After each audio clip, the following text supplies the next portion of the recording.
नमस्कार.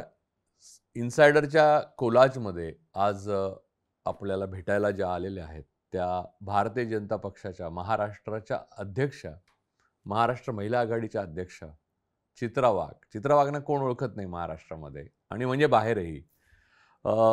त्यांची कारकीर्द वादळी राहिलेली आहे, पण त्याच्याबद्दल मी स्वतः बोलण्यापेक्षा त्यांच्याशीच मी बोलतो, म्हणजे तुम्हाला अधिक उलगडेल. नमस्कार चित्राताई. नमस्कार राजूजी आणि इन्सायडर्सच्या सगळ्या व्ह्यूअर्सना माझ्याकडनं शुभेच्छा. तुमच्या इथे येण्याचा योग मला आला, त्याबद्दल खरंच आभारी आहे तुमची. जेव्हापासून तुमची कारकीर्द मी तरी बघतोय तेव्हा पहिले सुरुवातीला राष्ट्रवादीमध्ये तुम्ही होता आणि राष्ट्रवादीमध्ये पण पद होतं तुमचं आणि ते चांगलं होतं आणि तेव्हासुद्धा तुमचं नाव एक दबदबा होता नावामध्ये. परंतु आता तुम्ही भारतीय जनता पक्षाच्या महिला आघाडीचे अध्यक्ष आहेत. राष्ट्रवादी काँग्रेसमध्ये असं कधी होत नव्हतं की तुमचं रोज एक कॉन्ट्रोवर्सी व्हायची वगैरे. तुम्ही एक महिलांचा इश्यू रोज एक घेऊन त्याचा पाठपुरावा करत असाल. पण भारतीय जनता पक्षामध्ये आल्यावर रोज काहीतरी कॉन्ट्रोवर्सी, रोज कुठच्या तरी एक माणसाची मुंडी पिरगाळणं वगैरे असं सगळं चालू आहे. ते काय पक्षाचा गुण लागला तुम्हाला का तुम्ही बदललात पूर्णपणे? नाही, असं नाही आहे की ज्या ज्या वेळेला ज्या ज्या भूमिका असतात त्या आपण काम करताना शिकत जातो. राष्ट्रवादी काँग्रेसपासूनची सुरुवात ही अगदी वॉर्ड लेवलच्या कामापासून होती. तिथे मी 20 वर्ष होते आणि त्यानंतर भारतीय जनता पार्टीचा पुढचा प्रवास जो आता आपण पाहताय. त्यामुळे त्याही वेळेला जे जे प्रश्न होते त्या त्या प्रश्नांवरती आवाज उठवणं हे आमचं काम होतं आणि ते मी करतच होते. तुम्हाला आठवत असेल ज्या वेळेला आर आबा गृहमंत्री होते आणि डान्स बारचा मोठा इश्यू होता, तो जो मुद्दा होता, तिथल्या त्या बायका होत्या, त्यांच्यामुळे ज्यांची घरं उद्ध्वस्त झाली होती, त्या फॅमिलीजच्या ज्या महिला, त्यांची मुलं, या सगळ्यांशी बोलणं. त्याही वेळेला सरकारच्या विरोधामध्ये, म्हणजे आमचं सरकार होतं त्यावेळेला, काँग्रेस राष्ट्रवादीचं सरकार होतं आणि त्याही वेळेला रस्त्यावरती येऊन भूमिका मांडायचं काम आम्ही केलेलं आहे. त्यामुळे प्रत्येक वेळेला त्या त्या वेळेच्या भूमिका या आम्ही मांडतच आले. राष्ट्रवादीत होते तेव्हाही आणि भारतीय जनता पार्टीमध्ये आले तेव्हाही. बरेच लोक मला असं म्हणतात की तुम्ही आता राष्ट्रवादीमधनं भारतीय जनता पार्टीमध्ये आलात. शेवटी कसं असतं, बॅनर जरी बदलला असला तरी कामाचं स्वरूप बदललेलं नक्कीच नाही आहे.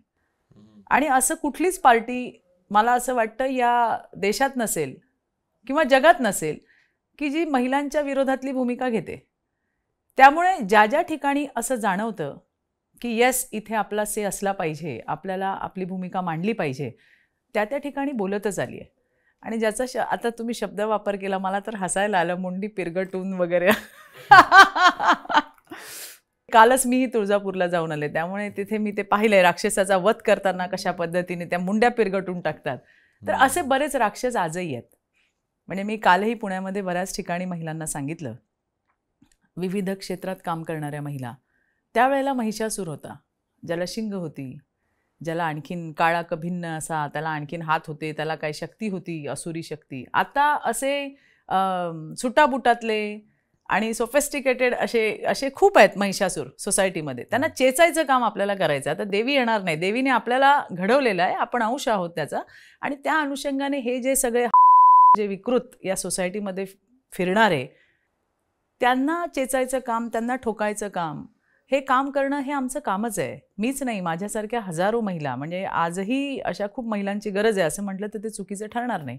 आणि ते काम आम्ही करत असतो. पण तुम्हाला मला एक इथे प्रश्न असा विचारायचा आहे की म्हणजे केवळ राजकीय पक्षापुरता नाही, कॉर्पोरेटमध्ये, सिनेमा इंडस्ट्रीमध्ये, सगळीकडे की असं अपवादच नाही जिथे, म्हणजे राजकीय पक्ष कुठचाही अपवाद नाही किंवा कुठचंही कॉर्पोरेट हाऊस अपवाद नाही, कुठचंही सिनेमा इंडस्ट्रीमधली कुठचंही हाऊस अपवाद नाही की इथे महिलांचं दमन केलं जातं, महिलांचं शोषण केलं जातं. म्हणजे काही प्रमाणात म्हणजे प्रमाण कमी जास्त असेल पण ते होतच. तर मग याच्या संदर्भात काम करत असताना एका पक्षातर्फे काम करणं किती अवघड आहे? नाही बघा, असं कारण उदाहरण मी सांगतो कसं ते, म्हणजे तुम्ही जेव्हा काम करता, तुम्ही अनेक प्रश्न महिलांचे घेतात, तेव्हा तुम्हाला हा स्वाभाविक प्रश्न कोणी आमच्यासारखा माणूस विचारणार किंवा तुमच्या पक्षातला पण तो पुरुष असा आहे, मग तो अजून एक हा पुरुष तसा आहे आणि प्रत्येक पक्षामध्ये असे पुरुष आहे तो, तर त्या पद्धतीने तो चांगला किंवा वाईट असणार. तर तो तिथे एक खूप डिफेन्सिव्ह भूमिका घ्यावी लागते का तुम्हाला? नाही, अजिबातच नाही. मी तुम्हाला सांगते की माझी कमिटमेंट आहे ना, माझी कमिटमेंट ही या राज्यातल्या 50% मातृशक्तीशी आहे. तुम्ही मला आज इथं बोलवलंत किंवा तुम्ही सांगताना सांगितलं की मी कोण आहे, तर मी महिला आघाडीची अध्यक्ष आहे. किंवा मी गेली 24 वर्ष या राजकारण समाजकारणात आहे. मी काम कोणासाठी करते? मी महिलांसाठी काम करते. माझी कमिटमेंट त्यांच्याशी आहे. जिथे जिथे त्यांना ज्या गोष्टी त्यांना हव्या असतात त्या आपल्याला करायच्या आहेत, त्यांच्या चांगल्यासाठी ज्या बेटरमेंटसाठी आहेत त्या आपल्याला करायच्या आहेत. मग त्याच्यासाठी कुणी आडवा आलं त्याला आडवा घालून आपल्याला पुढे जायचं. हे माझं अगदी डोक्यामध्ये इंटेन्शन अगदी क्लिअर आहे. आणि हे जे तुम्ही म्हणता की कुठल्या पक्षातला, जसं आता आपण पाहतो की माझ्याही पक्षातले काही पुरुष असे आहेत की ज्यांच्याबद्दलच्या अशा घटना समोर आलेल्या आहेत.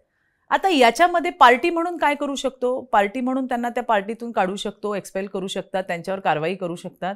आणि त्याही वेळेला अशा पुरुषांना मी कधीही पाठीशी घातलेलं नाही आहे. मी माझ्या पक्षामध्ये असताना माझ्या पक्षातल्या लोकांच्या विरोधामध्ये त्या ठिकाणी भूमिका घेतलेली आहे. पण म्हणजे तुम्ही दोन पक्षामध्ये काम केले, पण तुम्हाला सर्व पक्षांचं माहिती असेल की राजकारणामध्ये महिलांना अशा वेळेला गप्प राहायला सांगण्यात येतं का? नाही, अजिबात नाही. म्हणजे मी तुम्हाला अगदी सांगते की मी 20 वर्ष राष्ट्रवादीमध्ये होते. माझ्याकडे असा अनुभव नाही की मला कधी कुठल्या नेत्याने सांगितलं असेल की नाही चित्राताई तुम्ही याच्यावर बोलायचं नाही. आणि आता मी भारतीय जनता पार्टीमध्ये, म्हणजे आमचे नेते देवेंद्रजी असतील, ज्या वेळेला मी पक्षप्रवेश केला त्यावेळेला चंद्रकांत दादा हे अध्यक्ष होते. आणि त्याच्यानंतर आता बावनकुळेजी आहेत. पण असा कुठलाही अनुभव नाही की कुणी मला सांगितलं की बोलू नका. इनफॅक्ट तुम्हाला मी सांगते की एक घटना, मी भारतीय जनता पार्टीमध्ये आल्यानंतर एक घटना झाली होती आणि त्या संदर्भामध्ये तो भारतीय जनता पार्टीचाच नेता होता आणि त्याच्या विरोधामध्ये जाऊन मी कारवाई केली होती. आणि त्याही वेळेला चंद्रकांत दादा अध्यक्ष होते. त्यांनी मला कधीही सांगितलं नाही की चित्राताई हे तुम्ही चुकीचं केलं म्हणून, कारण तो चुकलेला आहे. आणि कसं असतं, आत्ताची जी परिस्थिती मी तुम्हाला सांगते की जेव्हा कोण समोर येतं आपल्या, आता या गोष्टी आम्हाला कशा कळतात? मी तर कोणाला, ती विक्टीम कोण आहे आपल्याला माहिती नसतं. या गोष्टींना वाचा कधी फुटते? ज्या वेळेला विक्टीम्स आपल्यापर्यंत येतात, त्या सांगतात की हे असं आहे, असे काही एव्हिडन्स असतात आणि मग त्यांना त्या ठिकाणी दाद मिळत नाही. मग कुठेतरी मी या पदावरती आहे, बघू तुझं काय होतंय, तुला कुठे जायचं तिथे जा, अशा पद्धतीच्या धमक्या वगैरे देण्यात येतात आणि मग त्या महिला येतात आमच्यापर्यंत. मग त्याच्यातलं काय खरं आहे हे आपल्याला जितकं समजतंय तेवढं बघून आपण तिच्यासोबत उभं राहणं हे तर माझ्यासारख्या कार्यकर्तीचं कामच आहे. आणि याच्यामध्ये तर कित्येकदा ते आमच्या अंगलटही आले. म्हणजे ते आधी आमच्याकडे येतात, मग आधी आता एखादी महिला आली, ती म्हणजे सुरुवातच तिची रडण्यापासून असते की माझ्यासोबत काय झालं हे. आणि त्यावेळेला कधीतरी असं होतं, 2-3 केसेसमध्ये झालंय की नंतर त्या हॉस्टाईल झाल्या की नाही, मग त्यांना सांगण्यात येतं की तू ही केस मागे घे, तू असं सांग की हे चित्रा वाघनी आम्हाला करायला लावलं आणि मग आम्ही तुझं काय असेल ते आम्ही व्हॉटेव्हर जे काय त्यांचं असणार ते आम्ही बघतो वगैरे. असंही झालंय माझ्यासोबत. परंतु मी तुम्हाला सांगते, आपलं इंटेन्शन क्लिअर असेल ना राजूजी, काहीही होत नाही. या केसेसमध्ये माझा काही स्वार्थ नव्हताच. जे होते त्यांच्याशी माझं काही त्यांच्याशी वैयक्तिक दुश्मनी नाही. परंतु समोर आलेली घटना जी आहे आणि जे समोर आलेले एव्हिडन्स आहेत ते बघून येस या बाईवरती अन्याय झाला आणि ती आपल्याकडे आली, आपल्याला तिच्यासोबत उभं राहायला पाहिजे, ही निव्वळ माझी भूमिका होती तिला न्याय देण्याची आणि मी तेच केलं. त्यामुळे कितीही कॉन्ट्रोवर्सी झाल्या, कुणी मला काहीही बोललं, मला काही फरक पडत नाही, कारण माझं इंटेन्शन क्लिअर आहे. इथे एक मुद्दा असा आहे की म्हणजे मी आता तुम्हाला मी पुरुष आहे म्हणून विचारतो असं समजू नका प्लीज, कारण मी सर्वांच्या तर्फेच विचारतो की कित्येकदा असं होतं की समाजामध्ये असं नाही आहे की सगळे पुरुषच चुकीचे असतात. स्त्रिया काही वेळेला ब्लॅकमेल करण्याकरता, एक्स्टॉर्शन करण्याकरता, कोणाच्या तरी माध्यमातून किंवा कोणाच्या on behalf of somebody trap म्हणून असं पुरुषांना अडकवतात एखाद्या प्रकरणामध्ये. आणि मग त्यावेळेला टेकिंग साईड हे तुमच्यासारख्या माणसांना खूप अवघड होऊन बसतं का तुम्ही आधी म्हणजे एखादी केस आली की तुम्ही आधी कसं बघता त्याच्याकडे की असं समजा असं आहे, हे समाजात हे पण होतंय, हो की नाही? तर मग तुम्ही दोन्ही बाजूला आधी चेक करता का की काय होतं? नाही, नक्की, अगदी म्हणजे चेकच करावं लागतं. अशा केसेस येतात आमच्याकडे. म्हणजे तुम्हाला मी एक केस सांगते, पण याच्यामध्ये पण तुम्हाला हेही अगदी मला अधोरेखित करून सांगायचं आहे की ह्या ज्या घटना तुम्ही सांगतात त्या अर्बन भागांमध्ये फार मोठ्या प्रमाणात होतात. ग्रामीण भागातली आमची जी ताई आहे ती आजही अशा बऱ्याच समस्यांना समोर जाते आणि ते नाकारता येत नाही. एखादी महिला आमच्याकडे ज्या वेळेला येते त्यावेळेला, हा माझा अनुभव आहे, अर्बन भागातली ज्या वेळेला महिला येते तेव्हा ती येतानाच मला सांगते, इसमें 354A लगना चाहिए, 34 आपने डालना चाहिए, पुलिस कर नहीं रही है, 506 भी लगेगा ताई और 509 भी लगेगा. हे ती प्रिपेअर्ड होऊन येत असते. आणि हीच मी ग्रामीण भागामध्ये जर एखादी महिला माझ्याकडे आली तर तिला बिचारीला बोलताच येत नाही तिच्यासोबत काय झाले, तिला हे सांगताच येत नाही. म्हणजे ती एक स्त्री आहे, मी एक स्त्री आहे, पण ती माझ्याजवळ पण बोलू शकत नाही की मला काय केलंय, मला कुठे हात लावलाय, माझा कसा विनयभंग झालाय किंवा माझ्यासोबत काय झालंय हे ती महिला सांगू शकत नाही. ती फक्त अश्रू ढाळत असते. तिला खूप वेळ लागतो आम्हाला कॉन्फिडन्समध्ये घेऊन, आणि जेव्हा तिला आपल्याला बद्दल विश्वास वाटेल तेव्हा ती ही बोलत असते. तुम्ही जी केस म्हणता ती अगदी बरोबर आहे. एक केस तुम्हाला मी सांगते की एक महिला माझ्याकडे आली होती, म्हणजे खूप मोठं प्रकरण झालेलं महाराष्ट्रामध्ये ते, आणि तिचं असं म्हणणं होतं की एक XYZ कोण माणूस होता, त्याच्यासोबत माझे संबंध आहेत आणि आता आम्ही लग्न केलं आहे वगैरे वगैरे सगळं असं. तर ठीक आहे म्हटलं. वय काय? ती मुलगी नव्हती, बाई होती. तिचं वय काहीतरी मला वाटतं एक 30-32 वय असेल. बरं, ज्याच्याशी लग्न केलं आहे त्याचं वय काय आहे? तर तो एक 55-56चा माणूस असेल. बरं, तो काही असा कुठला आडवळणातला असा कॉमन माणूस नव्हता. तो नावाजलेला माणूस होता त्या जिल्ह्यामधला. सगळे ओळखत होते की अरे हा या माणसाचं नाव घेतलं. जसं आता तुमच्या इंडस्ट्रीमध्ये राजू परुळेकर, तर राजू परुळेकरांची फॅमिली काय आहे, त्यांना किती मुलं आहेत, त्यांची मिसेस कुठली आहे, किंवा तुमच्या हे माहिती असतं लोकांना की बाबा मॅरिड माणूस आहे आणि त्या ठिकाणी राहतो. आता इथे मी तिला तेच म्हटलं की नाही माझ्यासोबत अन्याय झालाय. कसा झाला अन्याय? तर नाही, आमचं लग्न झालंय, मग तो आता ते स्वीकारत नाहीये. मी म्हटलं अच्छा. म्हटलं तुला माहिती होतं का त्यांचं आधी लग्न झालंय म्हणून? तर हो, मला माहिती होतं. त्यांची मुलं आता लग्नाची आहेत. तो जो माणूस होता त्याची मुलं आता लग्नाची आहेत. आणि आता तू उभी राहिली आहेस की माझं याच्यासोबत लग्न आहे आणि मला राहायचं नाहीये. आणि असं अशा म्हणजे अशा टाईपमध्ये. आणि मग ती म्हणली नाही माझ्यावरती बलात्कार झालाय आणि 376चा गुन्हा दाखल होत नाहीये. मी म्हटलं जबरदस्ती केली किंवा काय? आता बलात्काराच्या व्याख्या बऱ्याच आहेत. किती वर्ष राहिला तुम्ही? 5 वर्ष राहिले मी. आता 5 वर्ष झाल्यानंतर जर कुठली बाई येऊन सांगत असेल माझ्यावर बलात्कार झाला, एक तर आपल्याकडे दुसरं लग्न हा कन्सेप्टच नाहीये. बरोबर, करेक्ट. बाबासाहेब आंबेडकरांची ते एक उपकारच आहेत. आपलं हिंदू कोड बिल तुम्ही बघा, त्याच्यामध्ये आपल्याकडे द्विपत्नी द्विभार्या वगैरे काय प्रकार नाही आहे. आणि जर 50 सालानंतर पुरुष दुःखी केले म्हणजे सगळे नाही उलट जागेवर आणले सगळे. हे बाबासाहेबांचे आपल्यावरती उपकार आहेत. मला तुम्हाला हे सांगायचंय की असं मग अशा केसमध्ये तिला म्हटलं तुला माहित नव्हतं का त्या माणसाचं लग्न झालेलं आहे? तर नाही, मला माहिती होतं. त्याची मुलं मोठी आहेत हे माहिती होतं का? तर मला माहिती होतं. मग आता हे लग्न झालेलं माहिती आहे, 2 मुलं आता त्या माणसाची आहेत हे तुला माहिती आहे, आणि हे सगळं माहिती असताना पुन्हा आपण त्याच्याशी लग्न करावं, त्याला गाढवपणाशिवाय दुसरं काही म्हणत नाही.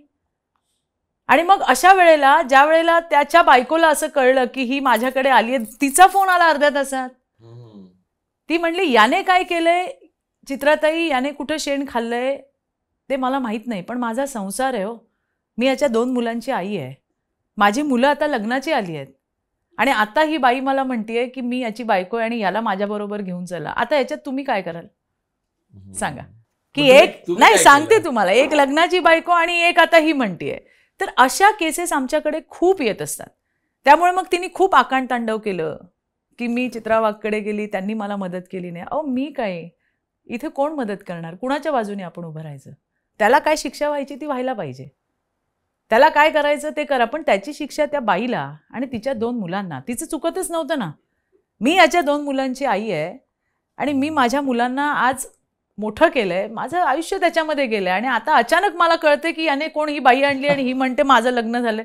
तर अशा बऱ्याच केसेस येत असतात आणि मग त्यावेळेला आम्हाला खूप कॉन्ट्रोवर्सीला समोर जावं लागतं. त्यांचं काउन्सिलिंग नाही करत? नाही, या काउन्सिलिंगच्या पलीकडच्या असतात. म्हणजे ते आपल्याला पटवतील की मी कशी बरोबर आहे, इथपर्यंत त्यांचं असतं ते. म्हणून मग त्यांना मी म्हटलं, मी तिला व्यवस्थित सांगितलं, मराठी कुटुंबातल्या होत्या म्हणून मी त्याही बाईला सांगितलं, मी याही बाईला सांगितलं. मी म्हटलं बघा हे जे काही चाललंय हे तुमचं बरोबर नाहीये. त्या बाईला म्हटलं 5 वर्ष तू राहतीये, एज्युकेटेड आहे असं पण नाही, एज्युकेटेड बाई आहे, हे कुठेतरी जाणून बुजून केल्यासारखं किंवा आपल्याला माहिती आहे याची परिणिती काय होणार आहे आणि त्यामुळे नाही मग तो तिला सोडणार होता. अरे असं कुठं असतं का? तर हे जे सगळ्या अशा खूप केसेस आमच्याकडे येत असतात. पण अर्थात या अशा केसेस येतात म्हणून सगळ्याच येणाऱ्या केसेस अशा पद्धतीच्या आहेत असं मात्र अजिबातच नाही, अजिबातच नाही.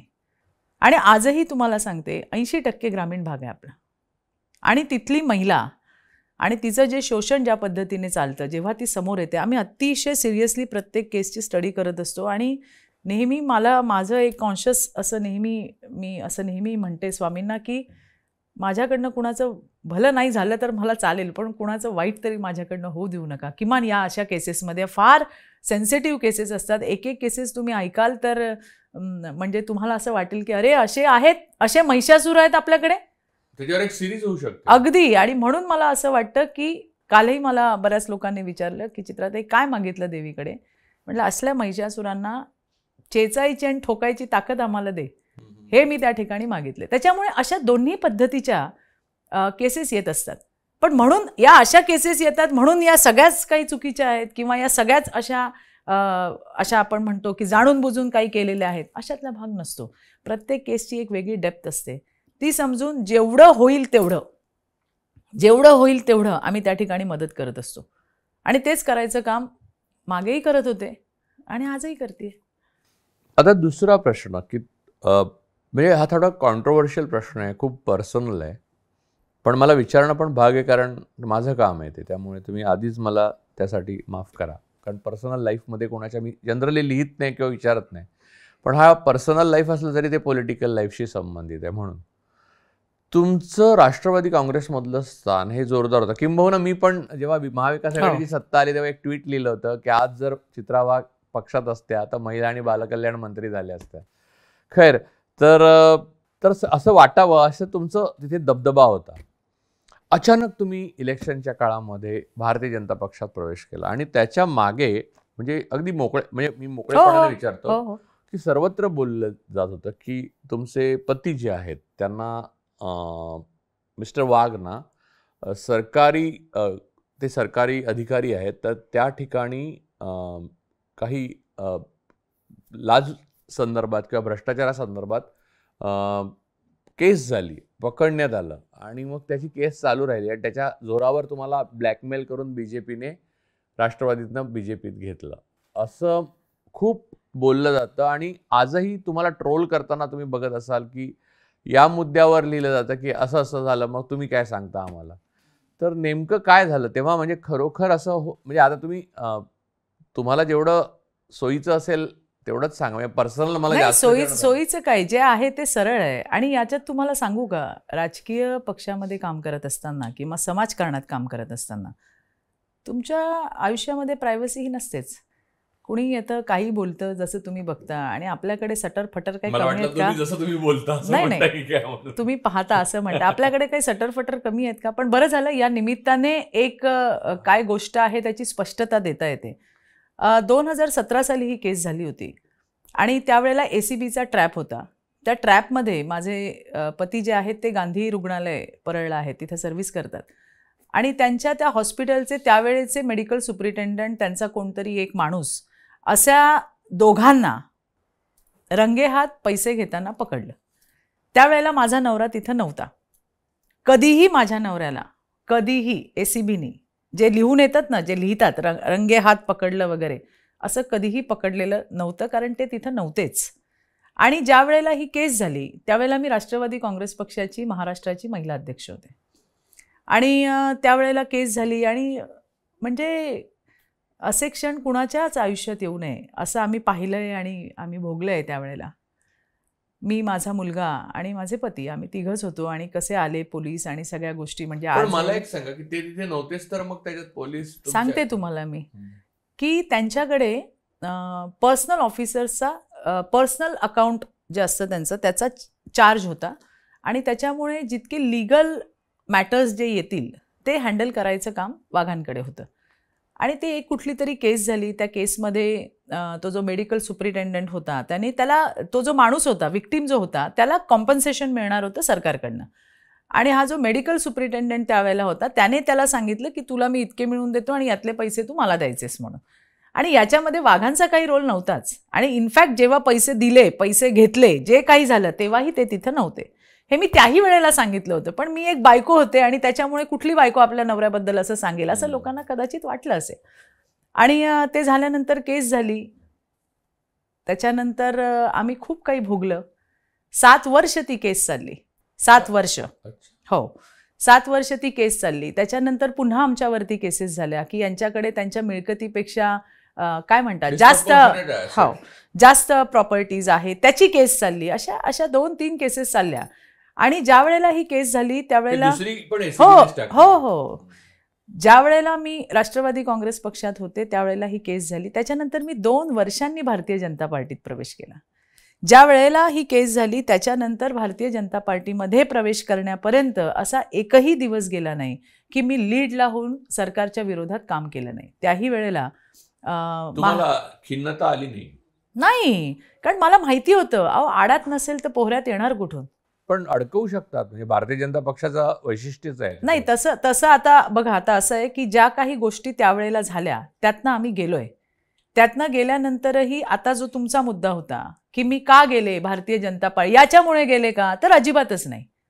जर मला जायचं असतं, जर मला माझ्या नवऱ्याला वाचवायचं असतं तर मी चार्जशीट फाईल व्हायच्या आधीच भारतीय जनता पार्टीत गेले असते, तर केसच झाली नसती.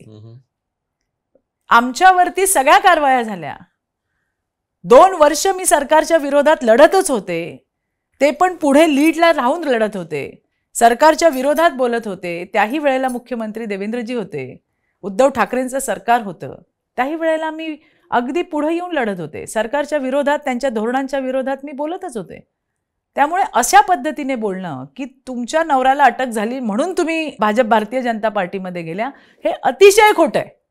हे धादांत खोटं आहे. हे शरद पवारांनाही माहिती आहे आणि त्यांच्या कन्येलाही माहिती आहे आणि अगदी अजित दादांनाही माहिती आहे.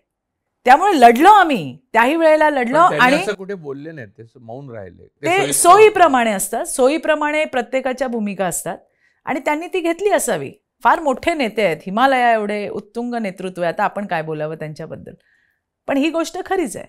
जर मला माझ्या नवऱ्याला वाचवण्यासाठी भारतीय जनता पार्टीत जर यायचं असतं तर मी चार्जशीटच्या आधी गेले असते. तर मग म्हणू शकलो असतो की नाही नाही बघ, नवऱ्याला वाचवायला चित्राताई तिकडे गेल्या. अजिबातच नाही. आम्ही लढलो. ज्या फेजमधनं मी गेले किंवा माझा परिवार गेला, ती वेळ, तो क्षण कुणाच्याही आयुष्यात येऊ नये. इतकं वाईट होतं. 7 वर्ष आम्ही लढलो, मी, माझा मुलगा आणि माझा नवरा. आम्ही कशातून गेलो आम्हाला माहिती आहे. आणि त्या 7 वर्षानंतर बऱ्याच त्याच्यानंतर केसेस टाकल्या की यांच्या मिळकतीपेक्षा यांच्या प्रॉपर्टीज जास्त आहेत. कोण म्हणले 2 फ्लॅट आहे, कोण म्हणले 4 फ्लॅट आहे, कोण म्हणलं आणखीन काय आहे, कोण म्हणलं आणखीन काय आहे.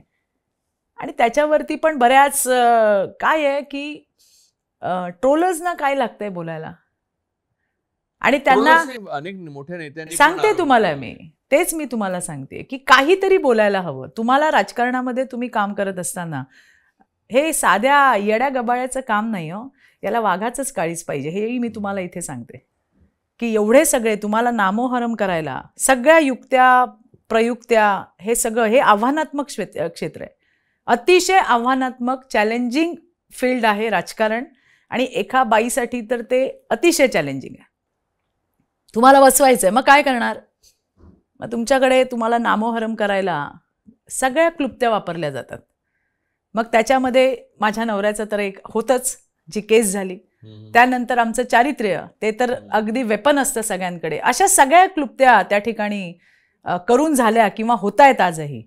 तुम्हाला सांगते की ही सगळी पचवण्याची ताकद आहे ना, ही या सगळ्या हरामखोरांमुळेच आली आहे. आणि हे पचवणं सोपं नाही आहे, पुरुषांना नाही आहे. मी तर एक महिला आहे, पण तुम्हाला सांगतेय की त्यामुळे या हरामखोरांमुळे यांना पचवायची, हे सगळं पचवायची ताकद आली. आणि तितक्याच ताकदीने पलटवार करण्याची ही ताकद आली आणि ते मी करतेय. पण मग नंतर त्या केसचं काय झालं? त्याच्यानंतर त्या केसेस झाल्या. मग दुसरी केस आली, यांच्याकडे संपत्ती जास्त आहे, म्हणजे संपत्तीपेक्षा यांचं इन्कम जास्त आहे. तेही आम्ही सगळे पेपर्स जे काही असतील, आपले ITचे असतील, जे असतील कागदपत्र सगळी दिली.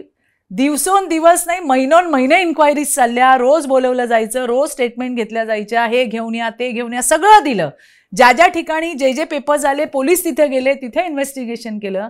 आणि मला आज तुम्हाला सांगायचं आहे राजूजी की या दोन्ही केसेसमध्ये, म्हणजे ACBच्या म्हणजे लाचलुचपत खात्याच्या केसमधनं आणि तुमच्या इन्कमपेक्षा तुमच्याकडे जास्त प्रॉपर्टी आहे, DAची केस आपण ज्याला म्हणतो, या दोन्ही केसेसमधनं सन्माननीय हायकोर्टने माझे पती, माझा नवरा किशोर जगन्नाथ वाघ, चित्रा किशोर वाघ यांचा नवरा, यांना निर्दोष मुक्तता दिलेली आहे. हे मला तुम्हाला सांगायचं आहे. याच्यासाठी 7 वर्षाचा आमचा हा लढा होता. पण हे झाल्यावर तुम्ही प्रेस कॉन्फरन्स घेऊन कधी सांगितलं नाही असं? बघा ना, पण तुम्हीच दिली प्रसिद्धी, तुम्ही म्हणजे मीडियाने. पहिल्याच दिवशी ब्रेकिंग न्यूज होती, चित्रा वाघ हिच्या नवऱ्याला अटक, असं झालं. आणि हे सगळं किती झाले. मला आजही आठवतं. निर्दोष सुटल्यावर नाही तेच सांगते मी, आता त्याची दखल कोणी घेतली नाही.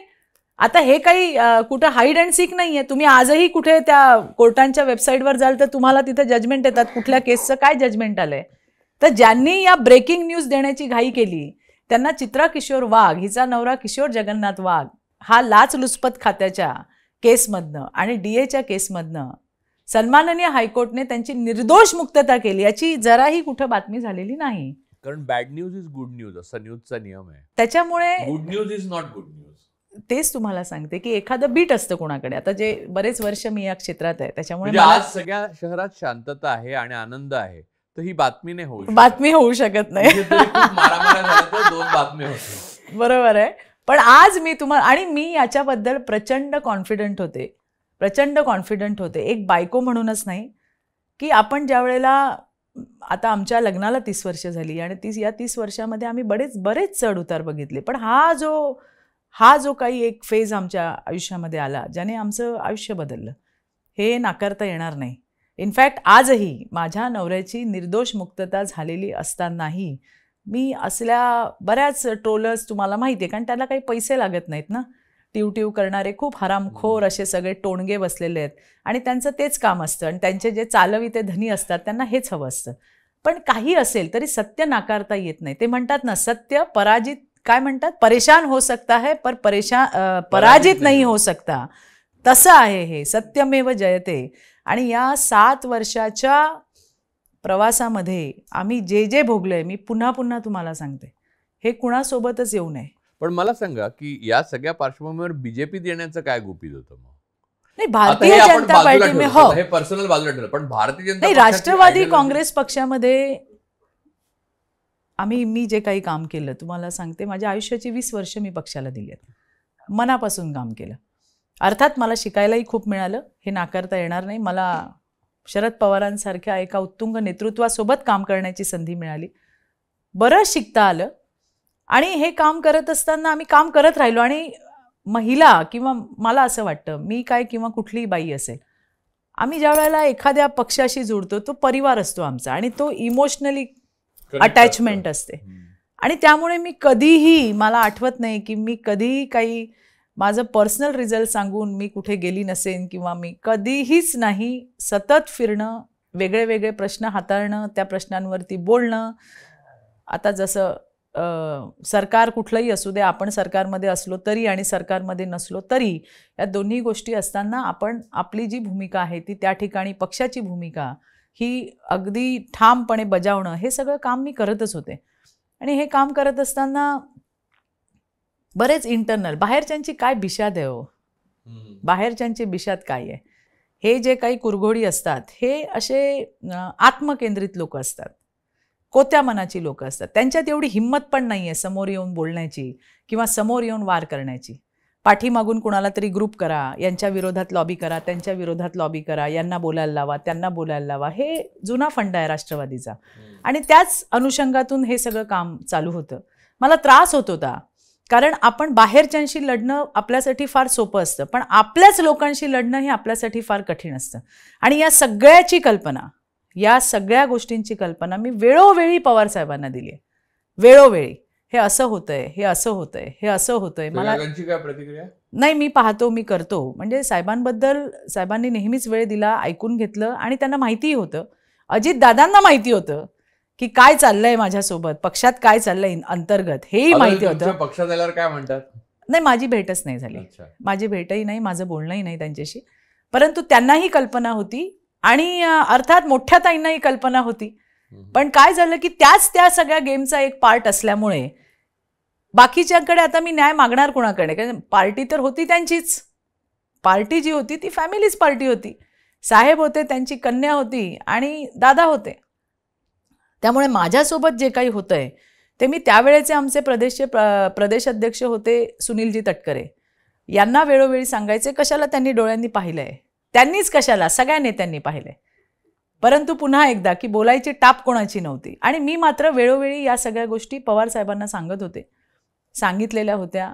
असं होतंय, मला त्रास होतोय, मला काम करताना अशा अडचणी येत आहेत. आणि साहेबांनी नेहमीच मला सपोर्ट केला आणि ते म्हणायचे आपण बोलूयात, आपण त्याच्यावर मीटिंग्स पण झाल्या.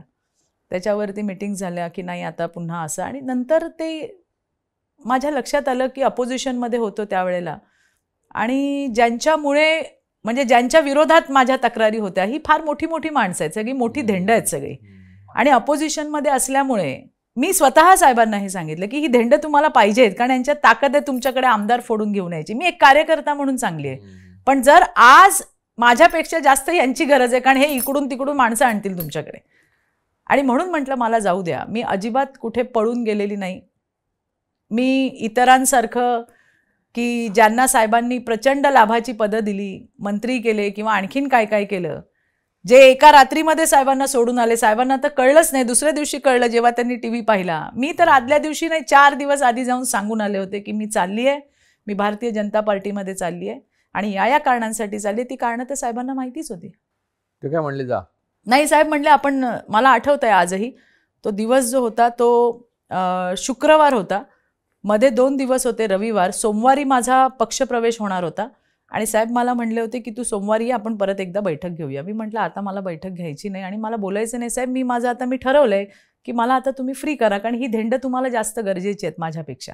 हे सांगून मी त्या ठिकाणी निघाले. पण नंतरचं जे चित्र होतं ते फार वेगळं होतं, की असं मला नंतर वाटायला लागलं की फक्त चित्रा वाघ एकटीनेच राष्ट्रवादीमधनं भाजपमध्ये प्रवेश केलाय की काय, अशी टोळधाड माझ्यावरती सोडण्यात आली. अर्थात मी काय कसल्याना भीक घालत नाही, पण मी तुम्हाला हे सांगते विशेष आणखीन पुढे त्यामध्ये मला याचं मनापासूनचं समाधान आहे की मी ज्यांच्यासाठी काम केलं, ज्यांच्यावरील प्रेमामुळे काम केलं, निष्ठेमुळे काम केलं, माझं आवडतं व्यक्तिमत्व होतं त्याच्यासाठी मी काम केलं, मी त्यांना सांगून निघाले.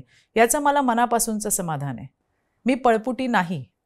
माझं नाव चित्रा वाघ आहे आणि मी वाघच आहे, अशी मागच्या मागे पळून जाणारी नाही. मला हे सांगायचं आहे, राष्ट्रवादीने चित्रा वाघला कुठलंही लाभाचं पद दिलेलं नाही, जे आता बोललं जातं किंवा ज्या पद्धतीने सांगितलं जातं. मंत्री झाला असं मीच लिहिलं. मला माझे लिमिटेशन्स नाही, कसं असतं की मला माहिती होतं तिथले कंगोरे मला माहिती आहेत, मला तिथला क्रायटेरिया माहिती आहे, कोण बसू शकतं कोण नाही बसू शकत हे मला सगळं चांगलं माहिती आहे. त्यामुळे मला माझे लिमिटेशन्स माहिती आहेत. मी कधीही, आपण काय म्हणतो की राजकारणामध्ये असणारी प्रत्येक व्यक्ती ही ॲम्बिशियस असते, मी पण अर्थात आहे, पण मला माहिती आहे की इथे काय होऊ शकतं आणि काय होऊ शकत नाही.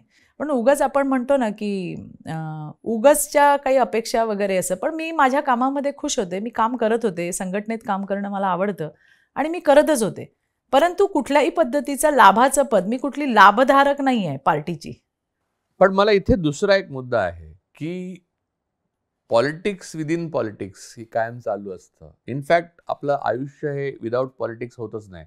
म्हणजे every relationship is consistent political activity. May be it is good or bad, but there is a politics. भाजपमध्ये काय असं grass is greener on other side असं जे म्हणतात तसं एकदम हिरवळ होती आणि मग कोणी कोणाविरुद्ध कट करत नाही, सगळे आपापल्या कामामध्ये मग्न आहेत आणि अजिबात तिथे पॉलिटिक्स, आतलं पॉलिटिक्स जे आहे बॅक बायटिंग वगैरे होत नाही, असं काय आहे का? नाही बघा, भारतीय जनता पार्टीमध्ये मला 4 वर्ष पूर्ण झाली, हे 5वं वर्ष आहे. मी आमचे नेते देवेंद्रजी फडणवीस यांच्या नेतृत्वामध्ये भारतीय जनता पार्टीत प्रवेश केला. दिवस तुम्हाला मी सांगते की त्या दिवशी असं मला माझ्या डोळ्यासमोर अंधार होता की पुढचं फ्युचर काय असेल, कारण काहीच आयडिया नव्हती. विचारधारा भिन्न होती. जसं आता सगळेच म्हणतात की अरे तिथे सेक्युलर होतं, सेक्युलरिझम, आणि इथे अगदी प्युअर हिंदुत्व, कसं काय. पण मी तुम्हाला म्हटलं की माझा गाभा एकच होता आणि तो गाभा आहे महिला. परंतु पुढचं मला माहीत नव्हतं की भारतीय जनता पार्टीमध्ये गेल्यानंतर आपलं पुढं काय आहे किंवा आपण कुठे जाणार आहोत. पण देवेंद्रजींचे आभार आहेत, त्यांनी मला त्या ठिकाणी काम करण्याला स्कोप दिला. मी काम करते आहे. आणि यामध्ये पक्षांमध्ये इंटरनल सगळ्याच पक्षामध्ये असतात, पण त्याची धग काही आमच्यापर्यंत नाही. म्हणजे मला माहीत नाही, मी माझं काम करत राहते. आत्तापर्यंत मला माझ्या कामामध्ये कुठली आडकाठी कुणीही आणलेली नाही. त्यामुळे प्रत्येक पक्षामध्ये ग्रुप असतात किंवा ग्रुप त्या ठिकाणी काय काम करतात किंवा एकमेकांच्या वरती कुरघोड्या करतात, असं असू शकेल, पण मला काही त्याचा अनुभव नाही. पण मी तुम्हाला ह्यासाठी हे विचारलं की भारतीय जनता पक्ष हा तसा जुना पक्ष आहे. म्हणजे अगोदर जनसंघ होता, मग भारतीय जनता पक्षाला त्यांनी अनेक पाहिलं आणि महाराष्ट्रामधल्या सगळ्या केडरमधल्या महिला पुरुषांनी सगळं पाहिलंय. तुम्ही अन आउटसायडर होता, म्हणजे बाहेरून आलात. तर अशा वेळेला अशी एक आतले आणि बाहेरच्या नावाचा एक, मी लहानपणी श्रीम माटे नावाचे लेखक महान होऊन गेले मराठीत, त्यांचा धडाच होता आपल्याला की आतले आणि आणि बाहेर. म्हणजे बाहेरचे. गाडीच्या आतमध्ये असलेले लोक बाहेर ट्रेनच्या बाहेरच्यांना द्वेष करतात, पण ते आत आले की आतले झाले की पण ते पण बाहेरच्यांचा करायला लागतात. तर हा जो मानवी स्वभाव आहे, तर तुम्ही आउटसाइडर म्हणून आलात जेव्हा भाजपमध्ये, हो. तर तेव्हा तुम्हाला खुल्या दिलाने, म्हणजे आता देवेंद्र फडणवीसांच्या नेतृत्वाखाली आला, हा देवेंद्र फडणवीसांच्या पर्सनॅलिटीचा भाग झाला, पण बाकी सगळ्या लोकांनी खुल्या मनाने प्रेमाने अशी साथ दिली हो किंवा हो अगदी. म्हणजे हे तर वैशिष्ट्य म्हणावं लागेल की मलाही असं जाणवलं नाही हो की मला येऊन इथं 4च वर्ष झाली आहेत. हे पण मी तुम्हाला सांगते. आणि कुठल्याही लिडरशिपने बघा, असं असतं, कुठल्याही लिडरशिपने मला हे जाणवू दिलं नाही. आणि मी मगाशी म्हणत होते तो पॉईंट हे असं असतं की लीडर्स जे असतात, जसं तुम्ही म्हणता की पॉलिटिकल ॲडजस्टमेंट असतात, बरेच लोक या पक्षातून त्या पक्षात येतात, त्या पक्षातून त्या पक्षात येतात. तुम्ही आल्यानंतर एक्झोडस आलं, म्हणजे नंतर तर म्हणजे जवळपास महाराष्ट्रातले सगळे पक्ष, तुम्हाला कोणी बोलूच शकत नाही इतके लोक आलेत. हो, पण तरी पण बोलणारे बोलतात. त्यांना इतकं प्रेम केलंय ना माझ्यावर प्रचंड त्यांनी. आणि त्यामध्ये इथून तिथे जाणं, तिथून इथे जाणं, हे सगळं चालू असतं. परंतु ही वरची ॲडजस्टमेंट असू शकते, तुमचा खालचा ॲक्सेप्टन्स खूप महत्त्वाचा असतो. कार्यकर्ते, राष्ट्रवादीच्या कार्यकर्त्यांनी माझ्यावरती जीवापाड प्रेम केलंय. म्हणजे मला निघताना वाईट जर कुणाचं वाटलं असेल, म्हणजे मी तुम्हाला सांगते की मला निघताना, पक्ष सोडताना वाईट जर कुणाचं सगळ्यात जास्त वाटत असेल ना, तर ते कार्यकर्त्यांचं. कारण या प्रवासामध्ये हे सगळे साक्षीदार होते. माझ्यासाठी 2-2, 3-3 वाजेपर्यंत रस्त्यावर उभे राहिलेले कार्यकर्ते, की ताई येणार आहेत म्हटल्यावरती मी त्यांना म्हणायचे, अरे तुम्ही जा. ते म्हणले नाही. असे कित्येक कार्यकर्ते मी तुम्हाला सांगू शकेन की त्या जिल्ह्यामध्ये जर माझा दौरा असेल तर हे रजा घेऊन यायचे की ताई तुम्ही येणार आहात. कित्येक लोक मला हातामध्ये घरून भाकरी भाजी घेऊन यायचे. म्हणजे अशा इतक्या माझ्याकडे इतके ऋण आहेत ना या सगळ्यांचे, आणि मला कायम त्या ऋणात राहायला आवडेल. म्हणजे आजही तो विषय निघाला की मी भावनिक होते की या कार्यकर्त्यांनी प्रचंड प्रेम केलं माझ्यावर. मग मला इकडे आल्यानंतर तो मोठा प्रश्न होता की खालच्या कार्यकर्त्यांचा ॲक्सेप्टन्स. पण श्री स्वामी समर्थांची कृपा आहे, तुम्हाला सांगते की भारतीय जनता पार्टीतल्याही कार्यकर्त्यांनी माझ्यावर भरभरून प्रेम केलं. भरभरून प्रेम केलं. म्हणजे मी कार्यकर्त्यांच्या कायम ऋणात आहे. मला असं कुणी जाणवू दिलं नाही की चित्राताई या वेगळ्या पार्टीतून आल्या आहेत किंवा या आमच्या जुन्या नाही आहेत, असं आजपर्यंत असं झालं. इनफॅक्ट तुम्हाला आता सांगते, आता मी ज्या जिल्ह्यात जाते, हे तर अजितदादा वगैरे आत्ता आलेत, पण गेली 3 वर्ष 4 वर्ष जी मी राज्यामध्ये फिरती आहे, त्या प्रत्येक जिल्ह्यामध्ये राष्ट्रवादीचेही कार्यकर्ते मला भेटायला यायचे आणि भाजपचे तर होतेच होते. ते विचारायचे, अरे ताई कधी येणार आहेत, उद्या येणार आहेत का तुमच्याकडे. एवढं प्रेम की ते शेवटी तुमच्याबरोबर आले, त्यांचे नेते पण आले. नाही, मला इथे एक प्रश्न विचारायचा आहे, म्हणजे हा प्रश्न ट्रिकी आहे म्हणजे खरं तर, पण तुम्ही इतक्या सरावलेले आहात की तुम्हाला खरंच असं वाटतं का की अजितदादा स्वतःच्या मर्जीने माने साहेबांच्या पूर्णपणे विरोध करून आले का, एक असं बैठक होऊन ठरवून आले असं, म्हणजे त्याच्याबद्दल एन नंबर ऑफ माझ्याकडे काही गोष्टी आहेत. मला नाही वाटत असं की अजितदादांना मी फार चांगली ओळखते. म्हणजे मी तुम्हाला म्हटलं ना की आम्ही इतके वर्ष काम केलंय, जरी अगदी रोज त्यांच्यासोबत उठत बसत मी नसले तरी पण मला त्यांच्या काम करण्याचा होरा फार चांगला माहिती आहे. मला आजही आठवतं की ज्या वेळेला पहिला पहाटेचा शपथविधी झाला होता आणि दादा इथंच होते प्रेमकोटला, आणि मी त्यांना फोन केला होता की मला आनंद झाला, योग्य वेळी योग्य निर्णय ही टॅगलाईन आहे, तर मी तेही लिहिलं होतं. म्हणजे मी ट्विटही केलं होतं की दादा योग्य वेळी योग्य निर्णय, तुम्ही आलात, आनंद झाला वगैरे असं. आणि मग मी दादांना फोन केला होता आणि मी त्यांना म्हटलं की मी तुम्हाला भेटायला येते, मला तुम्हाला विश करायला यायचं, मला आनंद झाला तुम्ही आलात. तर ते मला म्हणले की इथं खूप सगळे कॅमेरे लागलेच होते प्रेमकोटला खाली, आणि ते मला म्हणले की चित्राताई आपण नंतर भेटूयात, तुम्ही आज येऊ नका, आता इथे असं सगळं चाललंय. पण त्यावेळेला ते हेही नक्की म्हणाले, तुम्हाला माहिती आहे की मी आजपर्यंत जेही काही केलंय ते पक्षाच्या विरोधात केलेलं नाही आहे. मी हे सगळं पक्षाने ठरवूनच सगळं केलंय. आता सगळ्यांनी अंग काढलंय, पण मी जे काही केलंय हा आत्तापर्यंतचा प्रवास माझा तुम्हाला माहिती आहे, आणि तो मी यांना विचारल्याशिवाय आणि या सगळ्यांच्या सहमतीशिवाय केलेला नाही आहे. हे दादा मला त्या दिवशी बोलले होते हे मला आजही चांगलं आठवतं. त्याच्यामुळे त्याच्यानंतरचाही प्रवास पुन्हा ते गेले. कारण ते नंतर माझ्याकडे देवेंद्रजींचा मी जेव्हा इंटरव्ह्यू घेतला तेव्हा त्यांनी पहिल्यांदा तो खुलासा माझ्याकडेच केला की पवारांच्या संमतीनेच ते आले होते. सगळ्या बैठका वरच्या लेवलला पण झाल्या होत्या आणि तेव्हा सगळ्यांनी नकार दिला त्याला आणि नंतर पवारांनी आत्मचरित्रात ते लिहिलं आणि मग सगळ्यांनी आता मान्य केलं. आणि म्हणजे त्यावेळेला दादा माझ्याशी इतकं विस्तृत नाही बोलले. म्हणजे अर्थात ते आमच्या नेते देवेंद्रजींना नक्कीच माहिती असेल की त्या वेळेला काय झालं ते त्यांनी सांगितलंय. पण हे जे आहे हे दादा स्वतः माझ्याशी फोनवर त्यावेळेला बोलले होते. आणि मी दादांना मी पाहतीये की ते एक चौकटीमध्ये काम करणारं व्यक्तिमत्व आहे. म्हणजे साहेबांच्या पुढे नाहीच एवढं मात्र अगदी मी ठामपणे सांगू शकते. आणि त्याच्यामुळे आतापर्यंत आम्ही जो बघितलाय तो प्रवास असा आहे. असेल का असू शकेल. आता नंतर काय डेव्हलपमेंट झालं हे मला माहित नाही. परंतु त्यावेळेची जी घटना आहे की जे मी थेट दादांशीच बोलले होते आणि दादांनी मला जे सांगितलं ते मी तुम्हाला आज सांगितलं. आणि नंतर ते आत्ता आले सरकारमध्ये, आता सहभागी झाले. तेव्हापासून माझी त्यांची भेटही नाही, माझं बोलणंही नाही आणि अजूनपर्यंत काही संवाद झालेलाच नाही आहे. इथे अजून एक मुद्दा असा आहे की भारतीय जनता पक्षाचं कल्चर जे आहे ते मूलतः भारतीय जनता पक्षाची मातृ संघटना जी आहे ती राष्ट्रीय स्वयंसेवक संघ आहे. आता माझी तुम्हाला सगळी मतं माहिती आहेत त्यामुळे, पण मी या खुर्चीत बसल्यावर कधी मी माझी मतं माझ्यावर हावी होऊ देत नाही. परंतु इथे हा प्रश्न मला विचारायचा की राष्ट्रीय स्वयंसेवक संघाचं एक तत्वज्ञान आहे, एक थॉट आहे, ज्याच्यामध्ये स्त्री पुरुष समानता ही ज्या पद्धतीने आपण इतर ठिकाणी मानतो, म्हणजे जसं काँग्रेसमध्ये, राष्ट्रवादी, कुठे म्हणजे on paper code of conduct म्हणून तर आपण धोरण म्हणून तर हे मान्य करतो की स्त्री पुरुष इक्वल आहेत. मूलतः भारतीय जनता पक्षाची मातृ संघटना अशा प्रकारे ते मानत नाही. ते मानतात की बाई देवी आहे वगैरे या म्हणजे लेवलला, पण प्रत्यक्षामध्ये स्त्रियांचं काम डिव्हिजन ऑफ लेबर त्यांनी करून ठेवलेलं आहे विचारांमध्ये.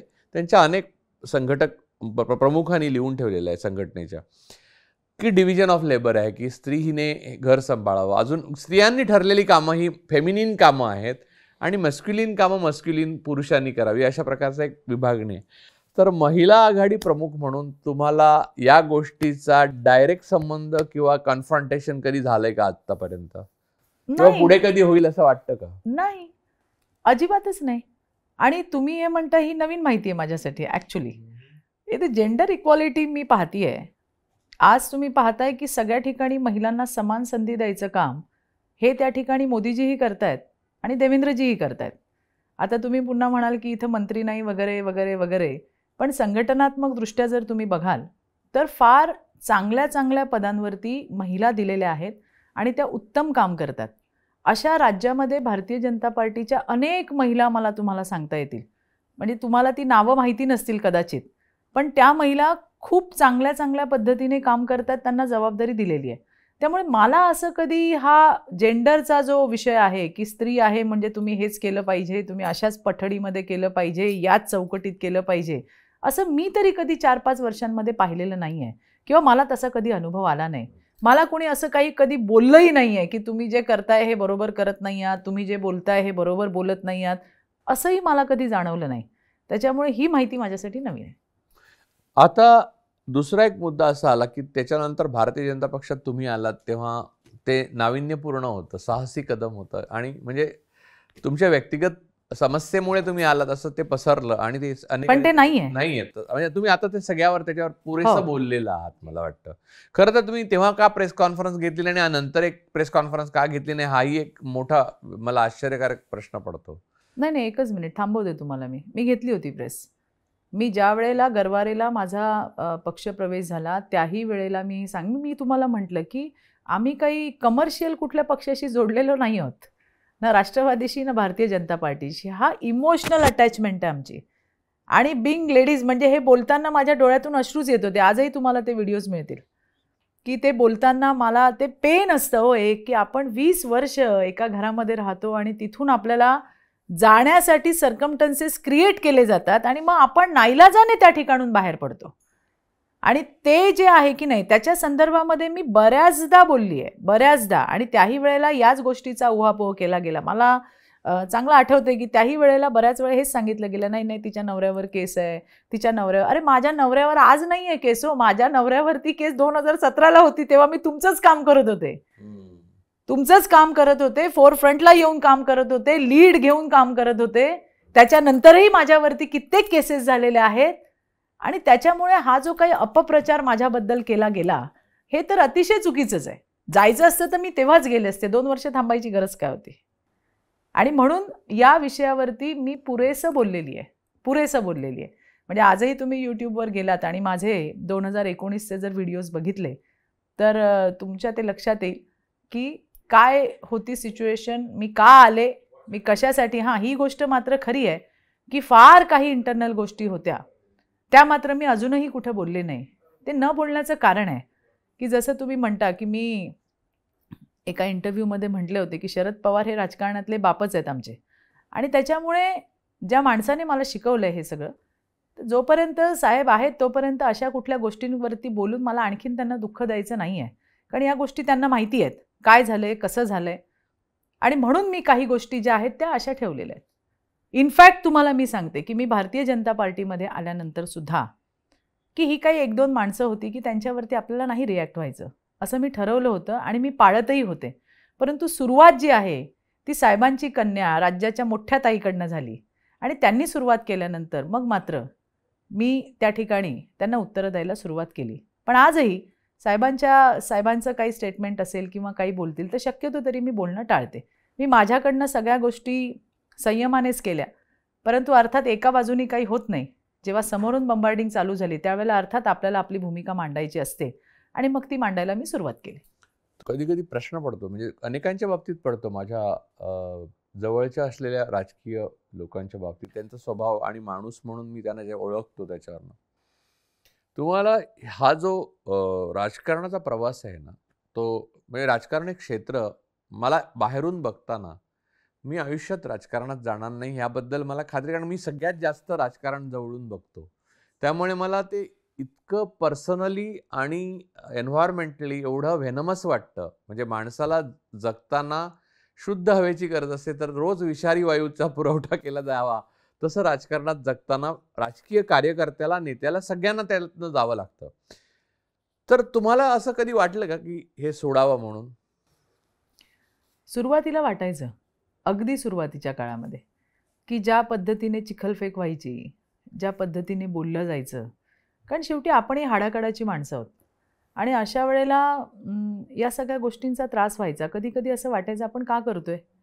कारण मी एका कुठल्या मुलीसाठी भांडते आहे किंवा एका महिलेसाठी भांडते, त्या महिलेचा, त्या मुलीचा माझ्याशी काही संबंध नसतो.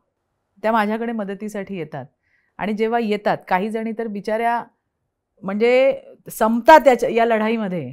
आणि मग कुणीतरी बोललं पाहिजे, जेव्हा लक्षात येतं आपल्या की अरे इथे अन्याय झाला, आपण बोललं पाहिजे, आणि मग ती जी लढाई चालू होते आणि त्या लढाईमध्ये जो काही त्रास आपल्याला सहन करायला लागतो, याच्यात 2 गोष्टी आहेत. एकतर तुम्ही खूप काही शिकता आणि दुसरं कधीतरी तुम्हाला असं वाटतं एका पॉईंटला येऊन की रे हे आपण का करतोय, हे कशासाठी करतोय असं वाटतं. पण ते फार क्षणिक असतं बरं का, क्षणिक आहे.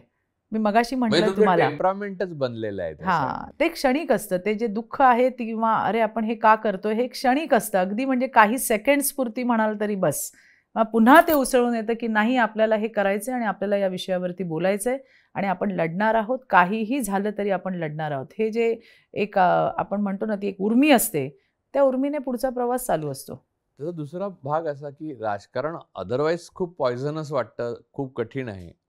एका स्त्रीला राजकारण किती कठीण आहे म्हणजे मला माहिती आहे, पण मी हे तुमच्या तोंडून ऐकू इच्छितो. नाही, हे जसं सगळ्या क्षेत्रामध्ये आहे त्याच्यापेक्षा कणभर जरा जास्तच आव्हानात्मक हे राजकारणामध्ये आहे. राजकारणामध्ये रोज तुम्हाला प्रूव्ह करावं लागतं तुम्ही काय आहात ते.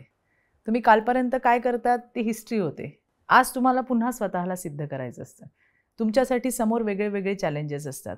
त्यामध्ये एक तर आहे राजकारणात 2 गोष्टी मी ज्या आत्तापर्यंत पाळल्या आहेत किंवा मला जे मी स्वतः ज्या वेळेला या फील्डमध्ये आले तेव्हा मी माझं मी मन जे आहे किंवा माझी जी बुद्धी आहे त्याला मी असं हे आपण म्हणतो ना की आपण आपल्याला कन्व्हिन्स करणं की मी कुणाला खुश करण्यासाठी काम करत नाही आहे आणि मी कुणाला खुश करण्यासाठी काम करणारही नाही आहे. सगळ्या ठिकाणी हो म्हणायला राजूजी हिंमत लागत नाही, पण जी गोष्ट पटत नाही त्याला नाही म्हणायची ताकद आपल्याला ठेवली पाहिजे. तुमचं अस्तित्व, तुमची डिग्निटी तुम्हाला जपत असताना बऱ्याच गोष्टी असतात आणि ज्यामुळे तुम्ही कधी कधी तुमच्या या स्पष्ट वक्तेपणामुळे तुम्ही मागे पडता. पण ठीक आहे ना, हरकत नाही ना. ते छोटंसं असेल पण ते माझं आहे, म्हणतो आपण फाटकं असेल पण ते माझं आहे.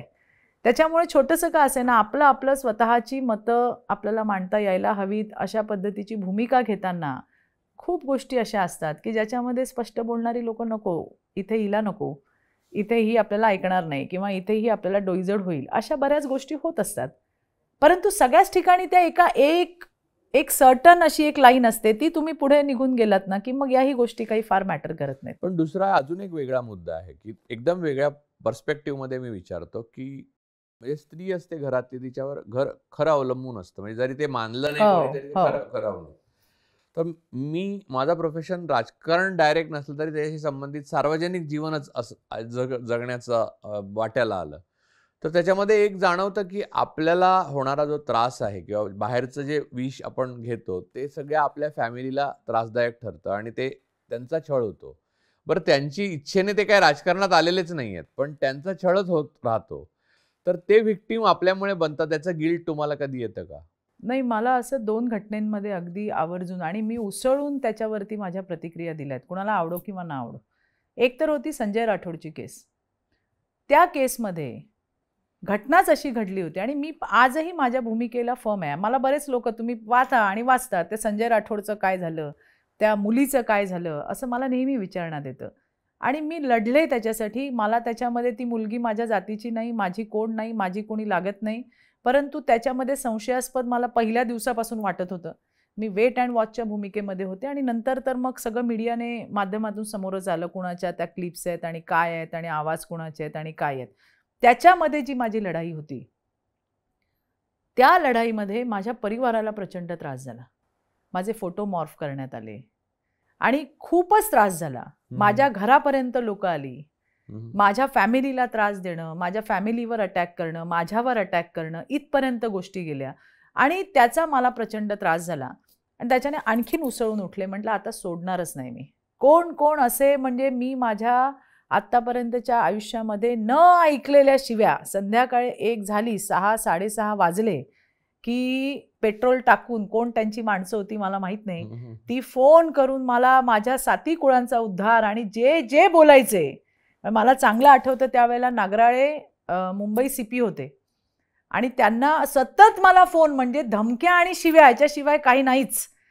आणि हे मी नागराळेंना, मग नागराळे मला म्हटले चित्राताई तुम्ही तुमचा फोन नंबर चेंज करा. म्हटलं हे ऑप्शन असू शकत नाही, मी का माझा फोन नंबर चेंज करायचा, मी नाहीच करणार. म्हटलं हे तुमचं काम आहे आणि तुम्ही बघायला पाहिजे ते की काय आणि कोण फोन करतायत त्यांच्यावर तुम्ही कारवाई करा. हे का ऑप्शन असू शकते, हे सोल्युशन आहे की तुम्ही तुमचा नंबर चेंज करा, मी करणार नाही म्हटलं.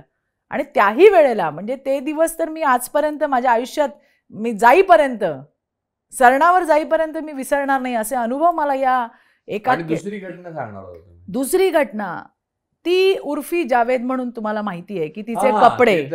आता त्यामध्ये पण लोक मला म्हटलं अरे तुम्ही काय चित्राताई चिखलावरती दगड मारलात तर ते सगळं चिखल आपल्यावर. अरे कोणीतरी बोलायला हवं. मी का बोलले राजूजी तुम्हाला आज सांगते, म्हणजे मी मागेही बोलले, आज पुन्हा सांगते. एक महिला मला सतत मेसेज करायची आणि मी म्हणायचे की मी नंतर बघते, काय आहे, मला बोलायचंय, मला बोलायचंय, मला बोलायचंय, मला फार महत्त्वाचं बोलायचंय. तर मी त्याला खरंच मेसेजला रिप्लाय दिला नाही. आणि एकदा मी रात्री अशीच दौऱ्यावरनं आले आणि मी व्हॉट्सॲप चेक करत होते, 1:30-1:45 वाजले असतील आणि त्या बाईनी मला मेसेज केला की तुम्ही काही फक्त हाय प्रोफाईल केस बघणार आहात का, मी तुम्हाला सतत इतके दिवस झाले सांगते मला बोलायचं आहे आणि तुम्ही माझा फोन रिसीव्ह करत नाही, मला रिप्लाय देत नाही. मग मी त्या वेळेला रात्री 1:45ला त्या नंबरवर फोन केला. म्हटलं तुम्ही कोण बोलताय. तर तिने सांगितलं की मी अमकी अमकी. म्हटलं काय काम आहे तुमचं, तुम्ही का मला सतत मेसेज करताय. म्हटलं सॉरी माझ्याकडनं राहिलं तुम्हाला रिप्लाय करणं, पण काम मला सांगा. तर त्या म्हटलं मी ना तुम्हाला व्हॉट्सॲपवर काहीतरी पाठवते, ते तुम्ही प्लीज बघा. तोपर्यंत ही बाई कोण आहे मला माहीत नव्हतं, या क्षेत्राचा माझा काही एक संबंध नाही. आणि मग तिने मला व्हॉट्सॲपवरती तो व्हिडिओ पाठवला. त्या व्हिडिओमध्ये ही बाई अत्यंत कमी कपड्यांमध्ये, म्हणजे नगण्य कपडे घालून पब्लिक स्ट्रीटवरती चालत होती आणि तिच्या मागे तरुण मुलं होती फोटो काढायला, तिच्याशी बोलायला, अशी हुल्लडबाजी आपण म्हणतो की नाही तशी अशी मुंबईच्या रस्त्यांवर चालू होती.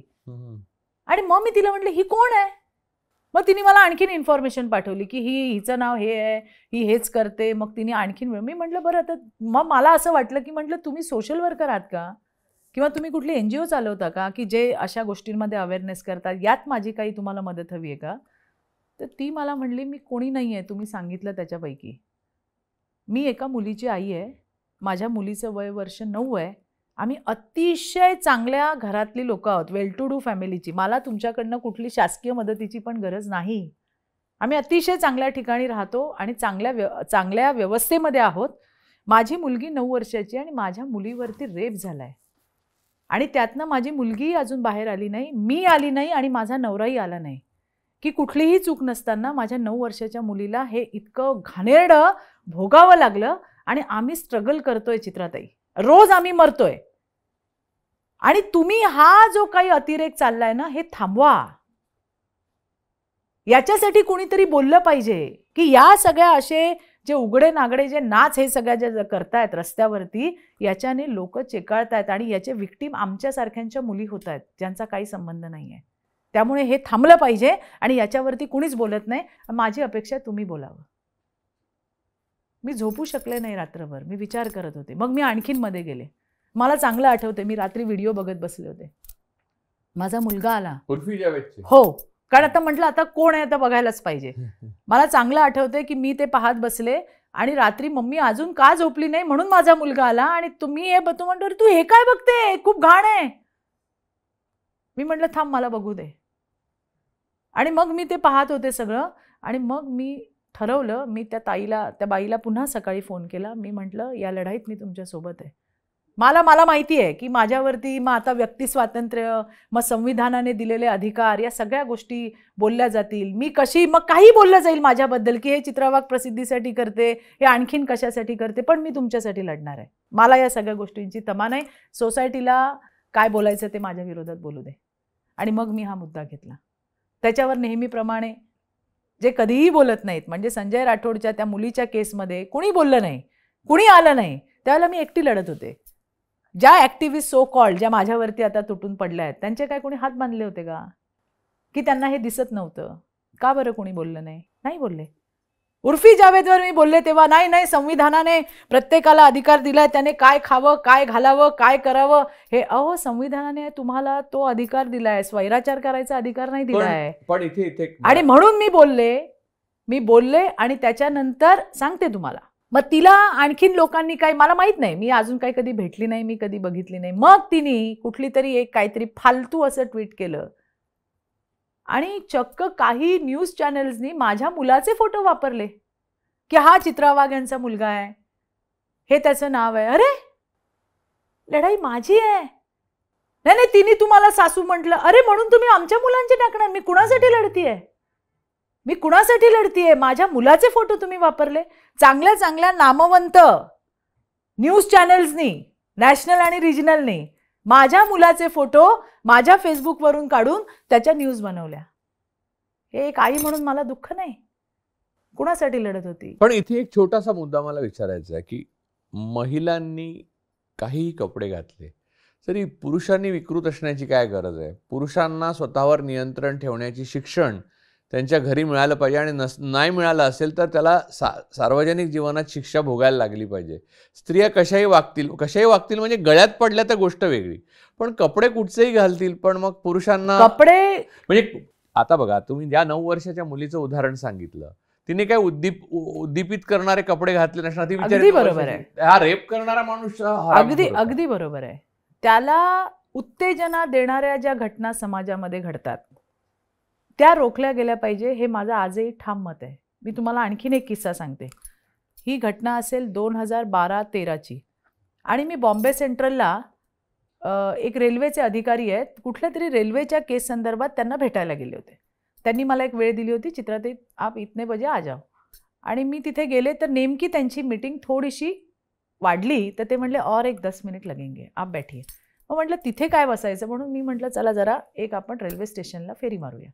त्यावेळेला नवीन वायफाय फ्री म्हणून रेल्वे स्टेशन्स करण्यात आले होते. ही बॉम्बे सेंट्रलची गोष्ट मला आजही चांगली आठवते. आणि मग ते येईपर्यंत मी आणि माझ्यासोबत जे होते म्हटलं चला आपण जरा राऊंड मारून येऊ, बघू तर खरी काय टॉयलेट्स नीट आहेत का, किंवा आणखीन काय कम्युटर्स असतील त्यांच्याशी आपण बोलूया. आणि मी गेले. मी जरा पुढे गेल्यानंतर ते खांब आहेत ना असे मोठे तिकडे बॉम्बे हा. सेंट्रलला, तिथे टेकून ना अशी मुलं बसली होती. आणि ती वय वर्ष असेल एक 18, 19, 20 वगैरे असं वय असेल. आणि त्या वेळेला बसून त्यांना भान नाही. ड्रग्ज घेतलेलं नाही, ऐका पुढचं, म्हणजे फार कठीण आहे हे सगळं. भान नाही त्यांना की आपल्या आजूला कोण उभं आहे, आपल्या बाजूला कोण उभं आहे, आपल्याला कोण बघतंय, काही नाही. आणि ते व्हिडिओ बघत होते, घाणेरडे व्हिडिओ. 10 रुपयाचं प्लॅटफॉर्मचं तिकीट काढायचं, आतमध्ये गेल्यावरती वायफाय फ्री आहे, आणि ती मुलं जे नको ते सगळं बघत होते. आणि मग मी विचार केला की मी म्हटलं या मुलाचं वय काय आहे, हे असेल 19, 20, 22. म्हणजे हे येऊन मी घरी सुद्धा चर्चा केली होती, मला आजही आठवते. 20-22 वर्षाची मुलं हे नको त्या वेळेला बघून ही उद्दीपित होणार. समोरची विक्टीम कोण असणार? एखादी म्हातारी बाई, फिमेल कोणतरी, मादी, थोडक्यात मराठी, शुद्ध मराठीमध्ये मादी, तिला वय नाही.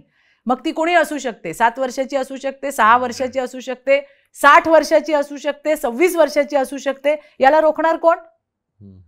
आणि मग मी पुन्हा त्या अधिकाऱ्याकडे गेले आणि मग मी त्यांना म्हटलं की माझं काम झालं. मी म्हटलं मैं आपको दिखाती हूँ, आप आइए.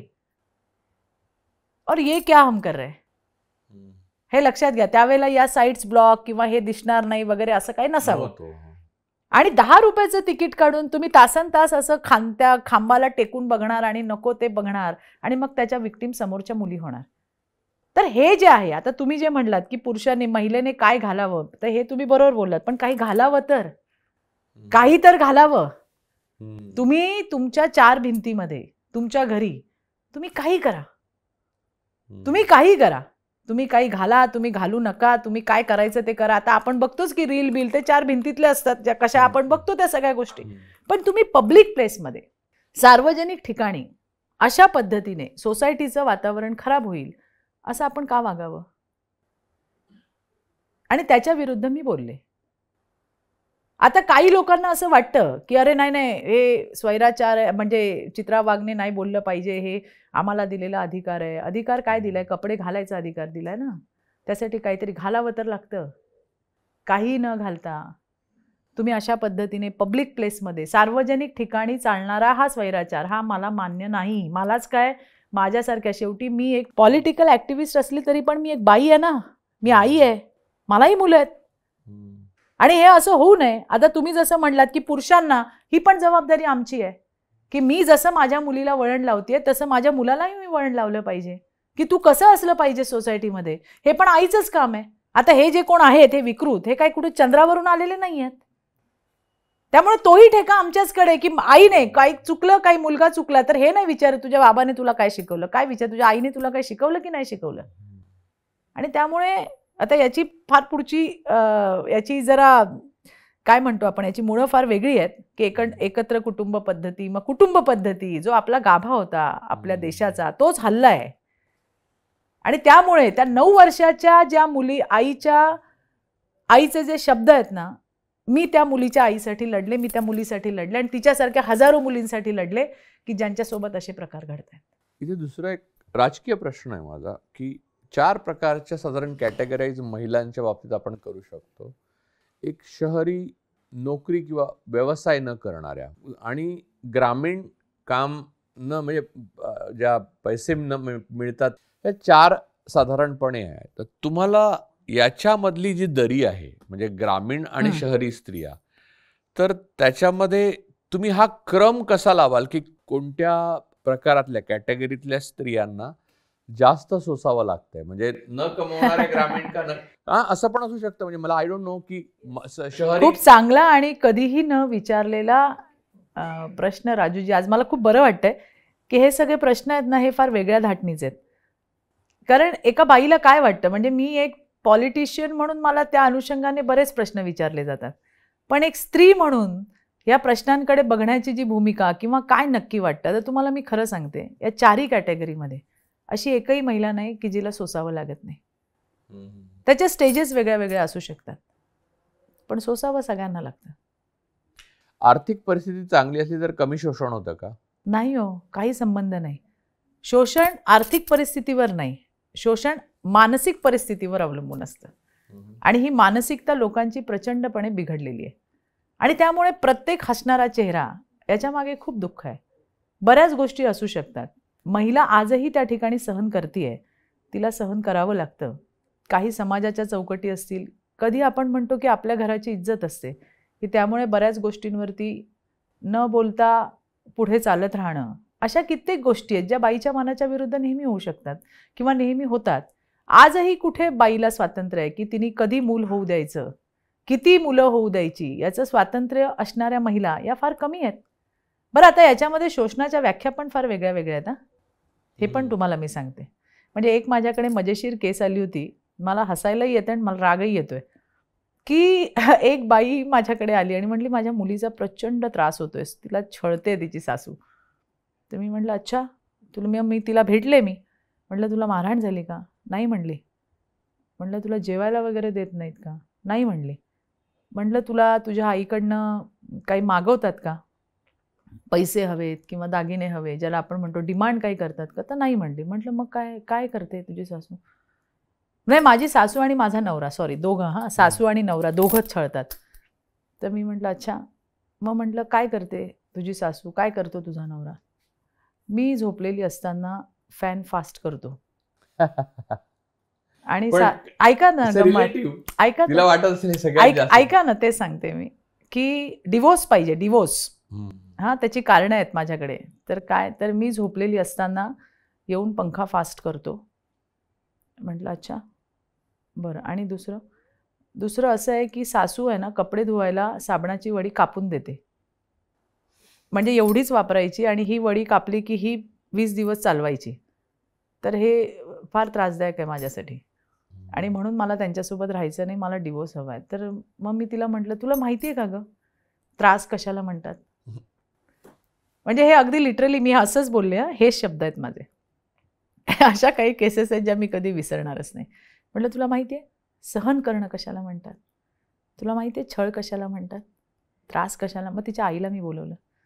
तिला म्हटलं तुम्ही लग्न होऊन या घरी आला असाल त्यावेळेला तुम्ही काय काय बघितलं? अहो काय सांगू तुम्हाला, एवढी माणसं होती घरामध्ये, एवढंसं घर, त्याच्यामध्ये एवढ्या 14 लोकांचा स्वयंपाक करावा लागायचा आणि कधी आम्हाला आमच्यासाठी वेळच नाही मिळाला. म्हटलं हे सगळं कधी मुलीला सांगितलं तुम्ही की संसार कसा करायचा असतो, काय करायचं असतं? पण मी तुम्हाला इथे मला माझं ऑब्झर्वेशन सांगतो, म्हणजे तुम्हाला की आमच्या मित्रमंडळीमध्ये असे बरेच जोडपी आहेत ज्याचं म्हणजे अगोदर कुठचं परीक्षण केलं जाऊ शकत नाही. म्हणजे ही हास्यास्पद वाटेल पण ही खूप गंभीर गोष्ट आहे तशी. बघा की नवऱ्याला किंवा बायकोला एकाला कोणाला तरी एसी लागतो आणि दुसऱ्याला लागत नाही, बरं का? बरं. हा मुद्दा इतका गंभीर होऊन जातो नंतर की म्हणजे त्याच्यात अनेक प्रॉब्लेम्स होतात. पण 90% वेळेला बायको माघार घेते. हो, कारण स्त्री ही समर्पणाचं दुसरं नाव स्त्री आहे. आता नाही, असं आहे की आम्ही काय करतो, म्हणजे महिलांचं सांगते मी, जनरली आमचा एक होरा असतो की आम्ही आमच्याबद्दल विचारच फार कमी करतो. मला काय आवडतं हे जर तुम्ही मला आज विचारलं तर मी तेच सांगेन जे माझ्या नवऱ्याला आवडतं, माझ्या मुलांना आवडतं, जे मी 30 वर्ष करत आली आहे. मी ज्या वेळेला वाघांच्या परिवारामध्ये आले त्यावेळेला पहिले 1-2 वर्ष असेल की मला काय आवडतं किंवा काय, पण नंतर मुलं बाळं झाल्यानंतर मला असं त्यांच्याच आवडी मला आठवतात, कारण मी त्यांच्याचसाठी करत राहिले की वाघांना काय आवडतं, माझ्या मुलांना काय आवडतं, तेच घरात होतं. आज जर तुम्ही मला माझ्या आवडीची भाजी विचाराल तर मला सांगता येणार नाही, कारण मी कित्येक वर्ष बनवलीच नाही. ती यांचंच चाललंय आणि त्याच्यामध्ये मला आता त्यांच्या भाज्या आवडायला लागल्यात. आता आमच्या घरामध्ये एसी वाघांना लागतो, मला लागत नाही, पण आता गेली 30 वर्ष मला सवय झाली. त्यामुळे आता एसी नसेल तर मला पण वेगळंच काहीतरी वाटतं की अरे आज एसी नाहीये. तर हे एक म्हणजे मी तुम्हाला जस्ट उदाहरण सांगितलं. हो, मी उदाहरणच तुम्हाला सांगितलं. अगदी तुमच्या घरामध्ये पण बघा अशा कित्येक तुमच्या सवयी असतील ज्या तुमच्या मिसेसने स्वतःमध्ये त्या स्वीकारल्या असतील की नाही हे तुम्हाला चांगलं वाटतं. आमचं काम काय असतं किंवा आम्हाला जे वाटतं ती माझा परिवार सुखी राहायला पाहिजे. मग त्यांना काय आवडतं त्याच्यामध्ये आम्ही इतक्या समरस होतो ना की आम्ही आमचं अस्तित्वच विसरून जातो आणि त्यालाच बहुतेक आई पण म्हणतात. आणि आता केदार शिंदेंनी जे काढलाय पिक्चर बाई पण भारी देवा, तर तो खरोखर तसंच आहे. ते हे बाई पण आहे आणि हे आई पण आणि बाई पण, हे दोन्ही भारीच आहेत. पण अजून एक प्रश्न गंभीर म्हणजे भारतासारख्या देशामध्ये आहे. 22 साली आपल्या केंद्रीय गृह मंत्रालयाने जे आकडे प्रसिद्ध केलेत तर रोज एक दशकांहून जास्त म्हणजे शेकड्यामध्ये हुंडाबळी अख्ख्या देशात जातात. हम्म.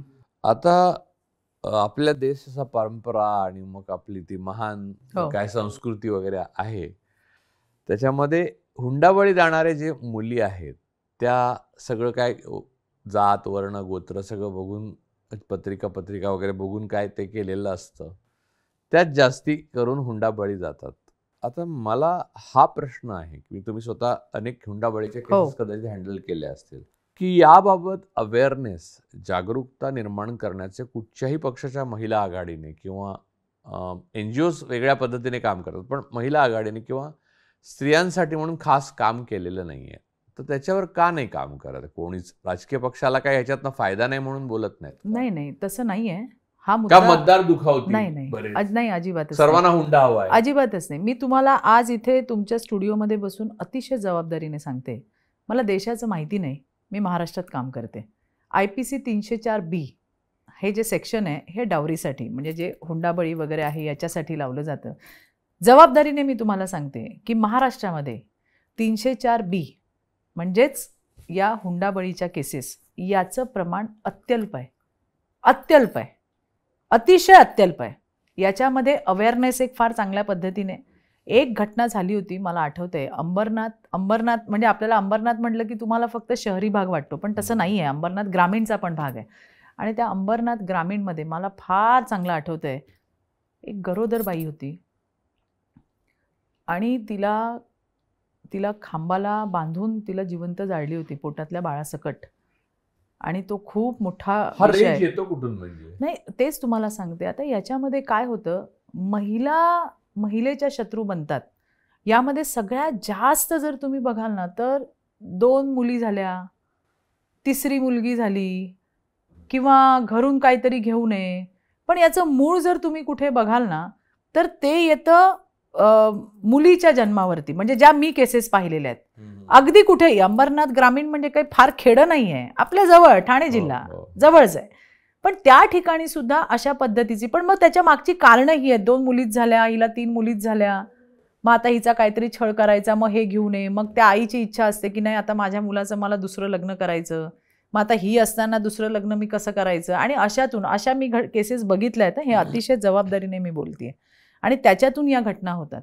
आणि त्यामुळे ती जी दुसरी बाई असते जी सासूच्या भूमिकेमध्ये असते, ही ती विसरून जाते की मी पण मुलगी आहे किंवा मी पण एक महिला आहे. आणि ती ज्या पद्धतीने त्या बाईचा छळ करते. पण हे प्रमाण आपल्याकडे अतिशय जबाबदारीने तुम्हाला सांगते, तुम्ही DG ऑफिसला गेलात तरी तुम्हाला महाराष्ट्राचा रिपोर्ट मिळेल आणि CP ऑफिसला गेलात तर मुंबईचा रिपोर्ट मिळेल. मी ज्या जिल्ह्यांमध्ये जाते त्यावेळेला माझी एक सवय आहे की तिथल्या SPंना भेटणं, तिथल्या कलेक्टर्सना भेटणं. आणि ज्या वेळेला मी भेटते त्यावेळेला काही केसेस म्हणजे पॉक्सोच्या केसेस, 376D केसेस, त्याचबरोबरीने PCPNDTच्या केसेस, त्याच्याच बरोबरीने विशाखाच्या केसेस आणि त्याबरोबरीने 304B आणि 363 या केसेस मी आवर्जून विचारते जिल्ह्यात रेशिओ काय आहे. पण मला एक अजून इथे मुद्दा असा आहे, दुसरा एक मुद्दा असा डोमेस्टिक व्हायलन्स जो आहे, जो पुरुषांकडनं केला जातो महिलांचा, त्यातल्या बऱ्याच लोक तक्रार करायला महिला पुढे येत नाहीत, कारण त्यांना त्याच नवऱ्याबरोबर नांदतात. किंबहुना मला तर एक आठवतं, म्हणजे सॉरी मी माझ्याबद्दल एक 15 वर्षापूर्वीची गोष्ट असेल की आमच्या समोर असं, मी तेव्हा भाड्याच्या घरात राहायचो, तर फ्लॅट आमचा होता, त्याच्या समोर एक फ्लॅट होता बंगाली, आणि ती मुलगी म्हणजे लव्ह मॅरेज होतं त्यांचं, आणि ती मुलगी भोरी मुस्लिम होती आणि तो मुलगा बंगाली होता. त्यांचं छान आहे असं आम्हाला वर्ण वाटायचं नाही. पण नंतर एक दिवशी ती आली आणि ती तत्वज्ञानाची प्रोफेसर होती आणि ती सांगायची की मला रोज नवरा मारतो वगैरे. तेव्हा ती एवढे हतबल होते की त्या नवऱ्याचा बाप चीफ सेक्रेटरी वगैरे बंगालमध्ये एकेकाळी होता, मग रिटायर झाला, त्यामुळे ते सगळं दबून गेलेलं. तर मी एनिवे, तर त्या माणसावर एका पॉइंटला ते सगळं होत असताना तिने ओरडून दरवाजा उघडला, तेव्हा मी गेलो आणि मी त्याला 1-2 दिल्या ठेवून. प्रॉब्लेम असा आहे की त्या बायकोने मध्ये पडली, ती म्हणली नको त्याला मारू नका म्हणून. मला तेव्हा पोलीस प्रोटेक्शन होतं मला, की काहीतरी मी लिहिलं होतं आणि त्याच्यावर मोठे लचाण झालं होतं. तर पोलीस आले आणि त्यांनी पण त्याला धरला. त्यांनाही सांगायला लागले नका त्याला पकडून नका. आता मला सांगा की या प्रकारची मानसिकता असलेल्या समाजामध्ये एका माणसाने दुसऱ्या माणसाप्रती, आता तर आपल्या देशात हिंसेला प्रतिष्ठाच आहे आणि प्रेमाला प्रतिष्ठा नाहीच आहे, पण तरीही स्त्रियांच्या बाबतीत हे दुय्यम सेकंड सेक्स पहिली गोष्ट म्हणून मानलं जातं. त्यात हिंसा, आणि ती सुद्धा घरातल्याच माणसाकडनं, ज्याच्यावर विश्वास ठेवून ती आपलं घर सोडून आलेली असते. बघा, आता तुम्ही म्हणलात तसं प्रेमाला प्रतिष्ठा आहे आपल्याकडे, हे मी तुम्हाला सांगते. प्रेमाला प्रतिष्ठा आहे, त्याच्यामुळे आपल्या प्रेमावरती ज्या वेळेला अशा पद्धतीचे जरी आपल्याला त्रास दिला असेल तरी पण आपण त्याला प्रोटेक्ट करायला जातो. हे प्रत्येक ठिकाणी होत असतं. पण ते प्रेम एकतर्फी आहे हो. मी ज्यात नाही, ऐका ना, मी ज्याचं तुम्हाला सांगितलं ना की समर्पण, बाई म्हणजे समर्पण असतं. आता एखादा नवरा इतका मारतो त्या बाईला दारू पिऊन, काही 4 आणे रुपये, मी माझं सांगते तुम्हाला, अनुभव सांगते, जे फोन येतात आम्हाला, इतका मारतो नवरा, म्हणजे पार हात पाय तुटेपर्यंत, डोक्याला खोक येईपर्यंत मारतो. 4 आणे कमवत नाही. ती बाई दिवसभर काबाड कष्ट केलेली असते. कुठल्या तरी एका पॉइंटला ती वैतागते आणि फोन करते की चित्राताई, मला नवरा खूप मारतोय आणि मला आता त्याला ठोकून काढायचंय. मग मी तिला म्हणते, तू एक काम कर, 112ला फोन कर. 112ला फोन कर म्हटलं, पोलीस येणार तिकडे आणि त्या नवऱ्याला तुझ्या घेऊन जातील, तू त्याच्यासोबत जा आणि त्याच्यावरती तुला मारले तर तू हे पोलिसांना सांग. मग ती करते 112ला फोन, त्यात रागामध्ये असते. अर्ध्या तासाने तिचा परत फोन येतो, ताई पोलीस आले, त्याला लय मारतायत, लय मारतायत. मी म्हटलं, अगं त्याने मारलं ना तुला, रक्त आलं ना डोक्यातनं, तू मला बोललीस ना माझा हात आता वाकडा झालाय, माझा पाय वाकडा झालाय, मग मारू देत की म्हटलं, जरा त्याला कळू देत ना काय येते. नका हो, लय मारलं, जाऊ द्या ताई, जाऊ द्या, मी पाया पडते तुमच्या, चूक झाली माझी, आता तो नाही तसं करणार. मी म्हटलं, बघ पुन्हा फोन नाही करायचा असं मला. मी नाही एक्झॅक्टली अशा केसेस होतात. 10 किंवा 15 अशा डोमेस्टिक व्हायलन्सच्या केसमध्ये पडलो.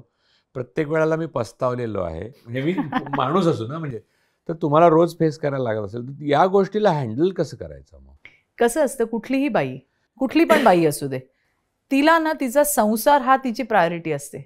कुठली पण संसार आहे का नाही, हे तिला कसं वाटतं की मी हा माझ्या आवडीचा व्यक्ती आहे, मी ज्याच्यासोबत लग्न केलंय, मला याच्यासोबत राहायचंय, हा सुधरेल ना. मी तुम्हाला सांगते, कित्येक वेळा, जे आता मी तुम्हाला एक सांगितली की नाही गोष्ट, की तो इतका मारतोय आणि तरी ती त्या वडसावित्रीला दिवसभर उपाशी राहून तिथं जाऊन त्या फेऱ्या मारेल आणि नंतर, आणि तो दिवस सोडला तर रोज म्हटलं, मरतच नाही हा, इतका मला मारतोय, माझ्या मुलांना छळतोय.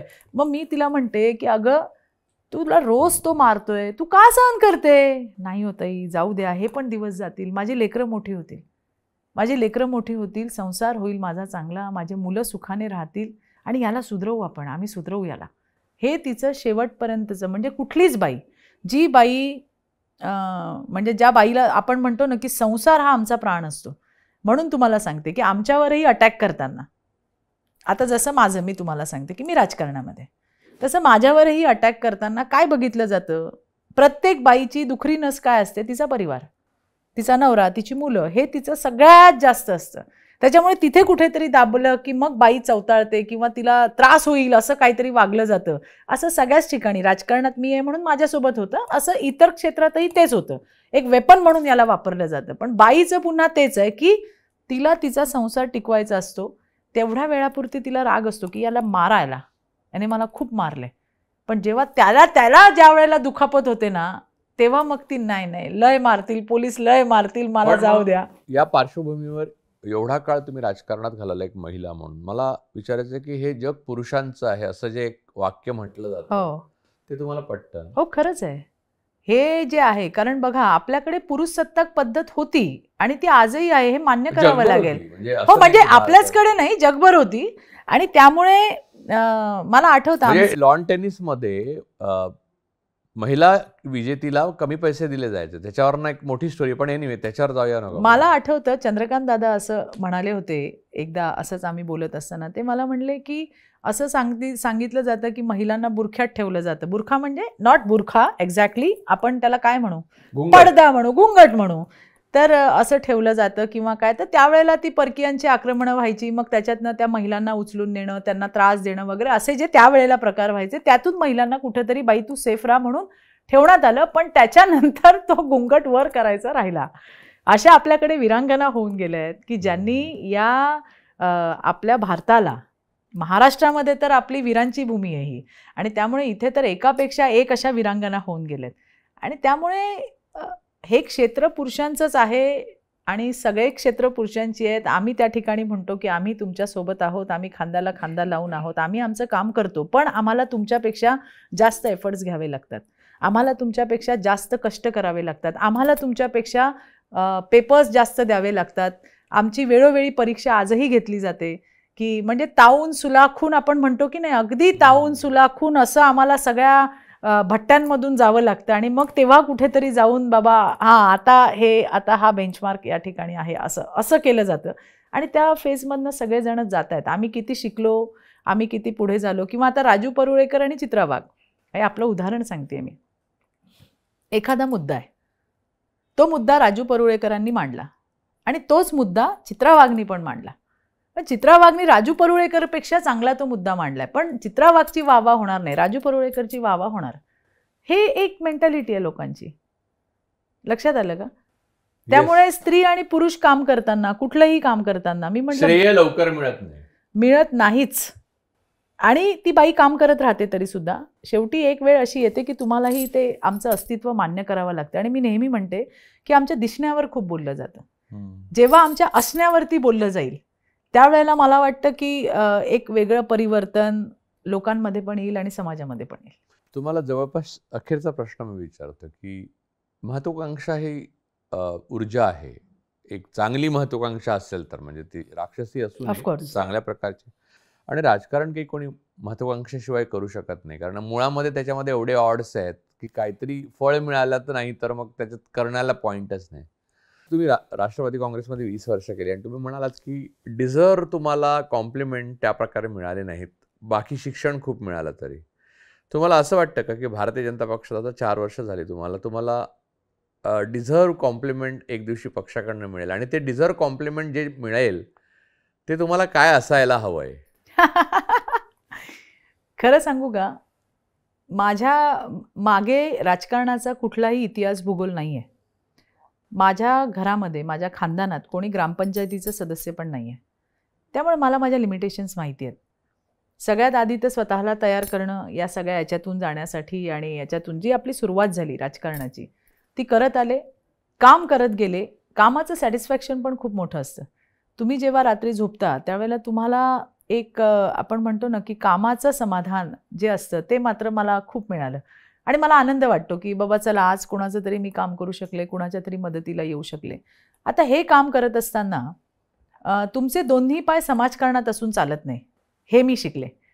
दोन्ही पाय लोकांमध्ये नको आणि दोन्ही पाय राजकारणातही नको. म्हणजे दोन्ही पाय वरही नको आणि दोन्ही पाय खाली. तुमचा एक पाय खाली हवा, एक पाय वर हवा, की खालचे प्रश्न वरच्यांकडून सोडवून घेता आले पाहिजे.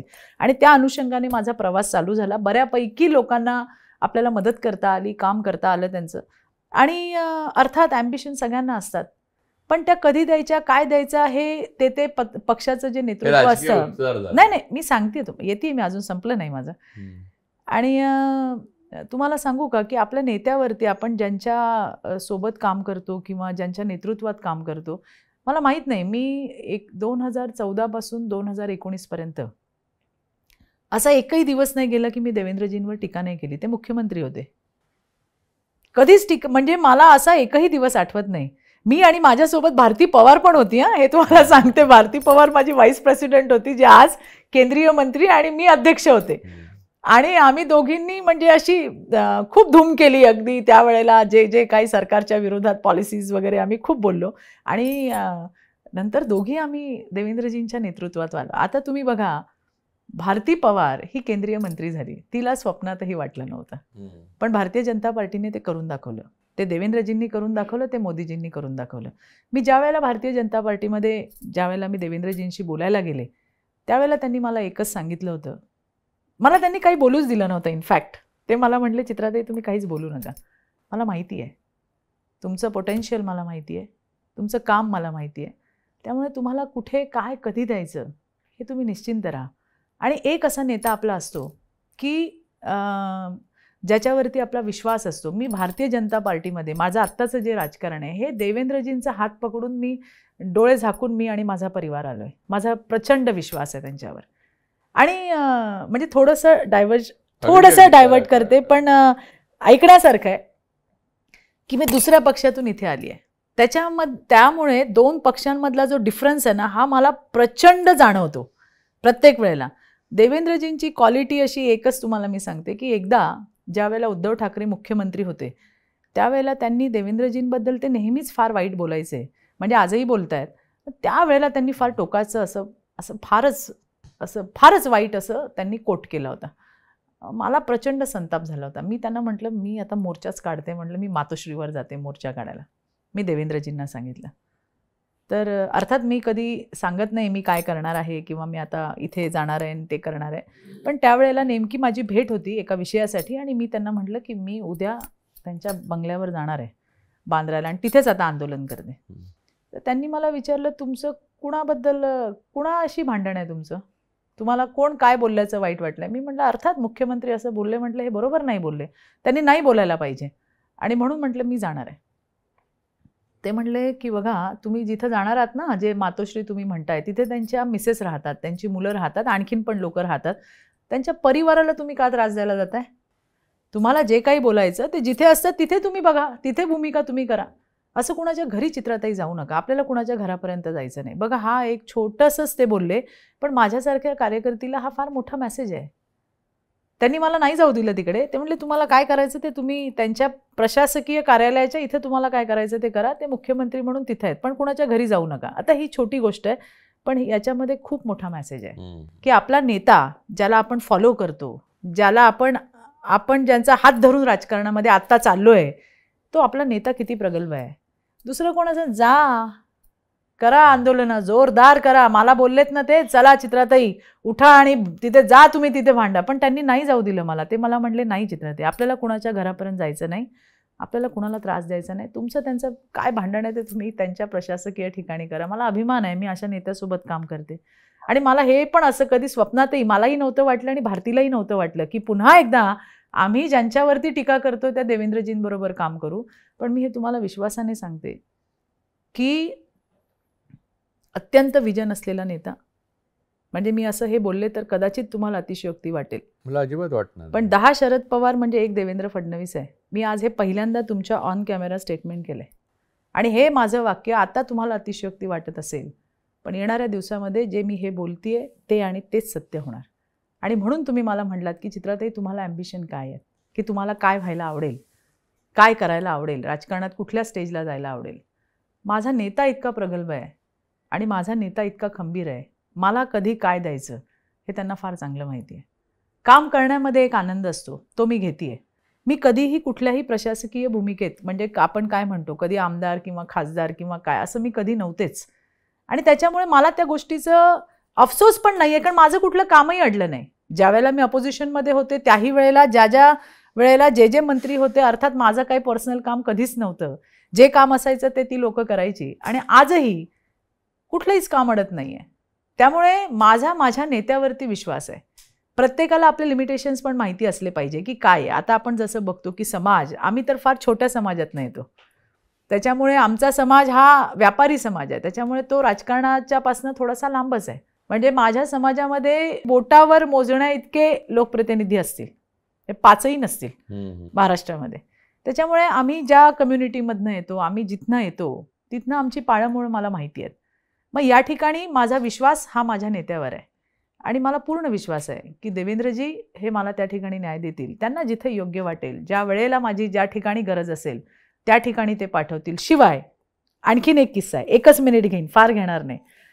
आमच्याकडे नॅशनल एक्झिक्युटिव्ह कमिटी आहे आणि एक दिवस मी घरीच होते, मला आठवते, आणि एका पत्रकाराचा फोन आला आणि तो मला म्हटला, चित्राताई अभिनंदन. मी म्हटलं काय झालं रे? अरे तुम्हाला त्या नॅशनल एक्झिक्युटिव्ह कमिटीवर घेतलंय, NECवर घेतलंय. मी म्हटलं अच्छा, अरे वा, म्हटलं धन्यवाद. आता माझी गोची ही झाली की NEC काय मला माहीत नाही. आणि मी म्हटलं आमच्या वाघ होते, माझा मुलगा होता, मी म्हटलं हो, म्हटलं वाघसाहेब हे बघा माझं नाव आलंय आणि ना ही NEC कमिटी आणि तिथं मला घेतलंय, तोपर्यंत मला माहीत नव्हतं. मग मी देवेंद्रजींनाच फोन केला, म्हटलं सर एक पत्र आलंय आणि त्याच्यामध्ये माझं नाव आहे आणि ते NEC आहे. तर म्हटलं हे काय आहे नक्की? तर ते मला म्हणले तुम्ही या, मग मी तुम्हाला सांगतो. मग त्यांनी मला सांगितलं की ही नॅशनल एक्झिक्युटिव्ह कमिटी आहे चित्राताई, ज्याचे अध्यक्ष मोदीजी आहेत आपल्या राज्यातून फक्त 3 नावं गेली आहेत. त्याच्यामध्ये जावडेकरजी होते, आमचे विनयजी सहस्त्रबुद्धे होते आणि तिसरं नाव माझं होतं. हे देवेंद्रजींनी पाठवलं होतं आणि मी ज्या वेळेला त्या मीटिंगला गेले आणि तिथे मी पाहिलं की प्रत्येक राज्यातून संपूर्ण देशाचे लोक 2-2, 3-3 असे त्या ठिकाणी होते आणि मोदीजी आमचे त्या ठिकाणी आम्हाला सांगत होते की आपलं पुढचं विजन काय आणि आपल्याला कशा पद्धतीने काम करायचं आहे. मी कधी स्वप्नातही विचार नव्हता केला की NEC कमिटीमध्ये मी जाईन. तिथे मला माझ्या नेत्याने पोहोचवलं आणि मला वाटतं हे माझ्यासाठी खूप आहे. मी मागितलंही नाही, मी मागितलं नाही, मला माहितीही नाही अशा ठिकाणी मला त्यांनी पाठवलं आणि काम करण्याची संधी दिली. महिला अध्यक्षपद मी कधीच मागितलं नाही. इनफॅक्ट मला नको होतं. मी व्हाईस प्रेसिडेंट होते आणि व्हाईस प्रेसिडेंट म्हणून माझ्याकडे वेळ होता, मी पॉलिसींवर काम करायचे, मला खूप आनंद मिळायचा. पण मला माझ्या नेत्याने सांगितलं, देवेंद्रजींनी सांगितलं, चित्राताई तुम्हाला आता ही जबाबदारी घ्यायची. मी म्हटलं सर नको, मी नवीन आहे पक्षामध्ये, क्लॅशेस होतील, जुनं नवीन असं काही व्हायला नको, म्हणजे मला असं मनापासून वाटतंय, इलेक्शनचे दिवस आहेत. ते म्हणले नाही, तुम्हाला हे काम करायचं आहे.